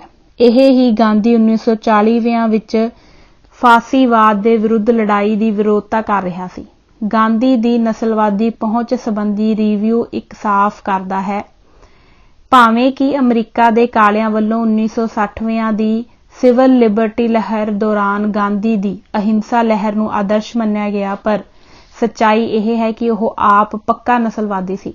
ਗਾਂਧੀ ਨੇ ਆਪਣੀ ਸਾਊਥ ਅਫਰੀਕਾ ਦੀ ਇੱਕ ਗ੍ਰਿਫਤਾਰੀ ਦੇ ਤਜਰਬੇ ਬਾਰੇ ਲਿਖਿਆ ਸੀ, ਇਸ ਗੱਲ ਦੀ ਤਾਂ ਮੈਨੂੰ ਸਮਝ ਹੈ ਕਿ ਸਾਨੂੰ ਗੋਰਿਆਂ ਦੇ ਨਾਲ ਨਹੀਂ ਸੀ ਰੱਖਿਆ ਜਾ ਸਕਦਾ, ਪਰ ਅਸੀਂ ਕਾਲਿਆਂ ਦੇ ਬਰਾਬਰ ਦੇ ਨਹੀਂ ਹਾਂ, ਜਿਹੜੇ ਕਿ ਬੜੇ ਅਸੱਭਿਅਕ ਅਤੇ ਗੰਦੇ ਹਨ ਅਤੇ ਜਾਨਵਰਾਂ ਦੀ ਤਰ੍ਹਾਂ ਰਹਿੰਦੇ ਹਨ। ਸਾਨੂੰ ਉਸ ਸ਼੍ਰੇਣੀ ਵਿੱਚ ਰੱਖਿਆ ਗਿਆ। ਗਾਂਧੀ ਨੇ ਅਫਰੀਕਨ ਤਜਰਬੇ ਬਾਰੇ ਅੰਗਰੇਜ਼ਾਂ ਨੂੰ ਲਿਖਿਆ ਸੀ ਕਿ ਤੁਸੀਂ ਵੀ ਨਸਲ ਦੀ ਸ਼ੁੱਧਤਾ ਵਿੱਚ ਯਕੀਨ ਰੱਖਦੇ ਹੋ ਅਤੇ ਅਸੀਂ ਹਿੰਦੂ ਵੀ ਇਸ ਵਿੱਚ ਯਕੀਨ ਰੱਖਦੇ ਹਾਂ। ਇਸ ਲਈ ਸਾਨੂੰ ਕਾਲਿਆਂ ਤੋਂ ਅੱਡ ਤੌਰ ਤੇ ਸ਼੍ਰੇਣੀਬੱਧ ਕੀਤਾ ਜਾਏ। ਕਾਲਿਆਂ ਦਾ ਕੰਮ ਤਾਂ ਸ਼ਿਕਾਰ ਕਰਨਾ, ਕੁਝ ਡੰਗਰ ਇਕੱਠੇ ਹੋ ਜਾਣ ਤੇ ਮੁੱਲ ਦੀ ਤੀਵੀਂ ਰੱਖਣੀ ਅਤੇ ਸਾਰੀ ਜ਼ਿੰਦਗੀ ਨੰਗਿਆਂ ਗੁਜ਼ਾਰਨਾ ਹੀ ਹੈ। ਗਾਂਧੀ ਸੰਬੰਧੀ ਪੁਸਤਕ ਦਾ ਰਿਵਿਊ ਕਰਤਾ ਵਿਦਵਾਨ ਲਿਖਾਰੀ ਹੁਣ ਗਾਂਧੀ ਦੀ ਕਾਮੂਕ ਜ਼ਿੰਦਗੀ ਸੈਕਸ ਲਾਈਫ ਸੰਬੰਧੀ ਅਸਲੀਅਤ ਬਿਆਨ ਕਰਦਾ ਹੈ। ਅਸ਼ਲੀਲਤਾ ਵਾਲੀ ਲਿਖਤ ਨੂੰ ਅਸੀਂ ਬੜੇ ਸੰਕੋਚਵੇਂ ਅੰਦਾਜ਼ ਵਿੱਚ ਹੀ ਦੇ ਰਹੇ ਹਾਂ। ਹੈਰਾਨੀ ਇਸ ਗੱਲ ਦੀ ਹੈ ਕਿ ਜਿਹੜਾ ਗਾਂਧੀ ਕਾਲਿਆਂ ਨੂੰ ਨੰਗੇ ਲੋਕਾਂ ਦੀ ਸੰਗਿਆ ਦੇ ਰਿਹਾ ਹੈ, ਉਹ ਆਪਣੀ 70 ਵਰ੍ਹਿਆਂ ਦੀ ਉਮਰ ਵਿੱਚ ਕਿਹੋ ਜਿਹੀ ਕਾਮ ਕਿਰੜਾ ਕਰ ਰਿਹਾ ਸੀ। ਉਹ ਆਪਣੀ 17 ਸਾਲਾਂ ਦੀ ਪੋਤੀ ਮੰਨੂ ਅਤੇ ਹੋਰ ਬਹੁਤ ਸਾਰੀਆਂ ਜਵਾਨ ਕੁੜੀਆਂ ਨੂੰ ਨਿਰਵਸਤਰ ਕਰਵਾ ਕੇ ਆਪਣੇ ਨਾਲ ਪੈਣ ਤੇ ਮਜਬੂਰ ਕਰਦਾ ਸੀ। ਜਦੋਂ ਗਾਂਧੀ ਦੇ ਆਸ਼ਰਮ ਵਿੱਚ ਇਸ ਦਾ ਵਿਰੋਧ ਹੋਇਆ ਤਾਂ ਉਸਨੇ ਆਸ਼ਰਮ ਵਿੱਚ ਕਈ ਵਰ੍ਹਿਆਂ ਤੋਂ ਰਹਿ ਰਹੇ ਵਿਸ਼ਵਾਸ ਪਾਤਰਾਂ ਦੀ ਵੀ ਛੁੱਟੀ ਕਰ ਦਿੱਤੀ। ਹੁਣ ਪੁਸਤਕ ਦਾ ਲੇਖਕ ਗਾਂਧੀ ਦੇ ਸਮਲਿੰਗੀ ਜੀਵਨ ਦਾ ਵੇਰਵਾ ਦਿੰਦਿਆਂ ਲਿਖਦਾ ਹੈ, ਗਾਂਧੀ ਦੇ ਉਪਰੋਕਤ ਸੈਕਸ ਤਜਰਬੇ ਸ਼ਾਇਦ ਇਸ ਲਈ ਸਫਲ ਨਹੀਂ ਹੋਏ ਕਿਉਂਕਿ ਗਾਂਧੀ ਦੀਆਂ ਦਿਲ ਦੀਆਂ ਗਹਿਰਾਈਆਂ ਵਿੱਚ ਇੱਕ ਜਰਮਨ ਮੂਲ ਦਾ ਯਹੂਦੀ ਆਰਕੀਟੈਕਟ ਤੇ ਬਾਡੀ ਬਿਲਡਰ ਹਰਮਨ ਕਲੇਨਬਾਸ ਵਸਿਆ ਹੋਇਆ ਸੀ। ਇਸ ਸਾਥੀ ਦੀ ਖਾਤਰ ਗਾਂਧੀ ਨੇ ਆਪਣੇ 4 ਬੱਚਿਆਂ ਦੀ ਮਾਂ ਤੇ ਪਤਨੀ ਕਸਤੂਰਬਾ ਗਾਂਧੀ ਨੂੰ 1908 ਵਿੱਚ ਛੱਡ ਦਿੱਤਾ ਸੀ ਅਤੇ ਉਹ ਹਰਮਨ ਕੈਲਨੇਬਾਸ ਨਾਲ ਰਹਿਣ ਲੱਗ ਪਿਆ ਸੀ। 1914 ਵਿੱਚ ਗਾਂਧੀ ਜਦੋਂ ਭਾਰਤ ਆ ਗਿਆ ਤਾਂ ਉਸਨੇ ਆਪਣੇ ਸਾਥੀ ਨੂੰ ਭਾਰਤ ਮੰਗਵਾਉਣ ਦੇ ਬੜੇ ਯਤਨ ਕੀਤੇ, ਪਰ ਜੰਗ ਸ਼ੁਰੂ ਹੋ ਚੁੱਕੀ ਸੀ ਅਤੇ ਉਸਦਾ ਸਾਥੀ ਜਰਮਨ ਮੂਲ ਦਾ ਹੋਣ ਕਰਕੇ ਭਾਰਤ ਨਹੀਂ ਸੀ ਆ ਸਕਿਆ। ਪਰ ਗਾਂਧੀ ਦੀਆਂ ਯਾਦਾਂ ਵਿੱਚ ਉਹ ਹਮੇਸ਼ਾ ਬਣਿਆ ਰਿਹਾ। ਗਾਂਧੀ ਨੇ ਆਪਣੇ ਸਾਥੀ ਨੂੰ ਲਿਖੇ ਕਈ ਪੱਤਰਾਂ ਵਿੱਚ ਆਪਣੇ ਪਿਆਰ ਦਾ ਖੁੱਲ੍ਹ ਕੇ ਮੁਜ਼ਾਹਰਾ ਕੀਤਾ। ਅਸੀਂ ਉਸ ਲਿਖਤ ਨੂੰ ਪ੍ਰਕਾਸ਼ਿਤ ਕਰਨ ਤੋਂ ਗੁਰੇਜ਼ ਕਰ ਰਹੇ ਹਾਂ। 1953 ਵਿੱਚ ਸਾਥੀ ਨੂੰ ਲਿਖੇ ਪੱਤਰ ਵਿੱਚ ਗਾਂਧੀ ਨੇ ਕਿਹਾ, ਮੇਰੇ ਮਨ ਦੀਆਂ ਅੱਖਾਂ ਸਾਹਮਣੇ ਸਿਰਫ ਤੂੰ ਹੀ ਵਸਦਾ ਹੈ। ਰਿਵਿਊ ਕਰਤਾ ਅਨੁਸਾਰ ਗਾਂਧੀ ਪਰਿਵਾਰ ਨਿਯੋਜਨ ਤਰਕੀਬਾਂ ਦਾ ਪੂਰਾ ਵਿਰੋਧ ਕਰਦਾ ਸੀ। ਨਤੀਜੇ ਦੇ ਤੌਰ ਤੇ ਅੱਜ ਭਾਰਤ ਵਿੱਚ ਰੋਜ਼ਾਨਾ $1.25 ਤੋਂ ਘੱਟ ਆਮਦਨ ਤੇ ਗੁਜ਼ਾਰਾ ਕਰਨ ਵਾਲਿਆਂ ਦੀ ਗਿਣਤੀ ਇੰਨੀ ਜ਼ਿਆਦਾ ਹੈ ਜਿੰਨੀ ਕਿ ਗਾਂਧੀ ਦੇ ਸਮੇਂ ਵਿੱਚ ਸਾਰੇ ਭਾਰਤ ਦੀ ਆਬਾਦੀ ਹੋਵੇਗੀ।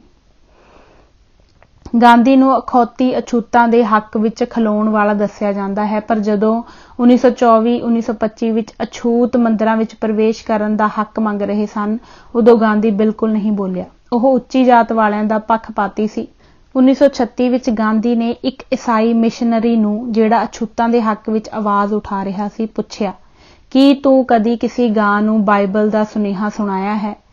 ਕੁਝ ਅਛੂਤ ਗਾਵਾਂ ਤੋਂ ਵੀ ਬਦਤਰ ਅਕਲ ਦੇ ਮਾਲਕ ਹਨ। ਇੱਕ ਹੋਰ ਥਾਂ ਤੇ ਗਾਂਧੀ ਨੇ ਕਿਹਾ ਸੀ, ਅਛੂਤਵਾਦ ਦੇ ਖਾਤਮੇ ਦਾ ਇਹ ਮਤਲਬ ਨਹੀਂ ਹੈ ਕਿ ਉੱਚੀ ਜਾਤ ਵਾਲਿਆਂ ਨੂੰ ਅਛੂਤਾਂ ਨਾਲ ਬਹਿ ਕੇ ਖਾਣਾ ਪਵੇਗਾ। ਰਿਵਿਊ ਕਰਤਾ ਅਖੀਰ ਵਿੱਚ ਸਿੱਟਾ ਕੱਢਦਾ ਹੈ, ਗਾਂਧੀ ਨੇ ਆਪਣੇ ਰਾਜਸੀ ਜੀਵਨ ਵਿੱਚ 4 ਮੁਹਿੰਮਾਂ ਛੇੜੀਆਂ, ਜਿਨ੍ਹਾਂ ਵਿੱਚ ਹਿੰਦੂ ਮੁਸਲਿਮ ਏਕਤਾ, ਬਰਤਾਨਵੀ ਵਸਤੂਆਂ ਦਾ ਬਾਈਕਾਟ, ਛੂਤ-ਛਾਤ ਦਾ ਖਾਤਮਾ ਅਤੇ ਬ੍ਰਿਟਿਸ਼ ਨੂੰ ਭਾਰਤ ਵਿੱਚੋਂ ਕੱਢਣਾ ਸ਼ਾਮਲ ਸਨ। ਇਹਨਾਂ ਚੋਂ ਪਹਿਲੀਆਂ 3 ਬੁਰੀ ਤਰ੍ਹਾਂ ਫੇਲ ਹੋਈਆਂ ਤੇ ਚੌਥੀ ਇਸ ਲਈ ਸਫਲ ਹੋਈ ਕਿਉਂਕਿ ਦੂਸਰੀ ਸੰਸਾਰ ਜੰਗ ਤੋਂ ਬਾਅਦ ਅੰਗਰੇਜ਼ ਇੰਨੇ ਥੱਕੇ ਹੋਏ ਅਤੇ ਕਰਜ਼ਾਈ ਸਨ ਕਿ ਉਹਨਾਂ ਨੇ ਭਾਰਤ ਛੱਡਣਾ ਹੀ ਛੱਡਣਾ ਸੀ। ਸੋ ਇਹ ਕੋਈ ਗਾਂਧੀ ਦੀ ਸਫਲਤਾ ਨਹੀਂ ਹੈ, ਪਰ ਅਸੀਂ ਗਾਂਧੀ ਨੂੰ ਕਿਸੇ ਹੋਰ ਪੈਮਾਨੇ ਨਾਲ ਇਸ ਲਈ ਨਹੀਂ ਮਿਣ ਸਕਦੇ ਕਿਉਂਕਿ ਉਸ ਨੂੰ ਮਹਾਨ ਆਤਮਾ ਮਹਾਤਮਾ ਦਾ ਲਕਬ ਦੇ ਦਿੱਤਾ ਗਿਆ ਹੈ। ਪਾਠਕ ਜਨ, ਅਸੀਂ ਭਾਰਤੀ ਹਾਕਮਾਂ ਤੇ ਉਹਨਾਂ ਦੇ ਦੇਸ਼ ਵਿਦੇਸ਼ ਵਿਚਲੇ ਦੁਮਛੱਲਿਆਂ ਨੂੰ ਸਿਰਫ ਇਹੋ ਪੁੱਛਣਾ ਚਾਹੁੰਦੇ ਹਾਂ ਕਿ ਤੁਹਾਨੂੰ ਗਾਂਧੀ ਨੂੰ ਰਾਸ਼ਟਰ ਪਿਤਾ ਐਲਾਨਣ ਤੇ ਕੋਈ ਸ਼ਰਮ ਮਹਿਸੂਸ ਹੁੰਦੀ ਹੈ? ਇਸ ਦੇ ਨਾਲ ਹੀ ਇਸ ਪੁਸਤਕ ਦੀ ਸਮਾਪਤੀ ਇੱਥੇ ਹੀ ਹੁੰਦੀ ਹੈ। ਇਜਾਜ਼ਤ ਦਿਓ। ਵਾਹਿਗੁਰੂ ਜੀ ਕਾ ਖਾਲਸਾ, ਵਾਹਿਗੁਰੂ ਜੀ ਕੀ ਫਤਿਹ।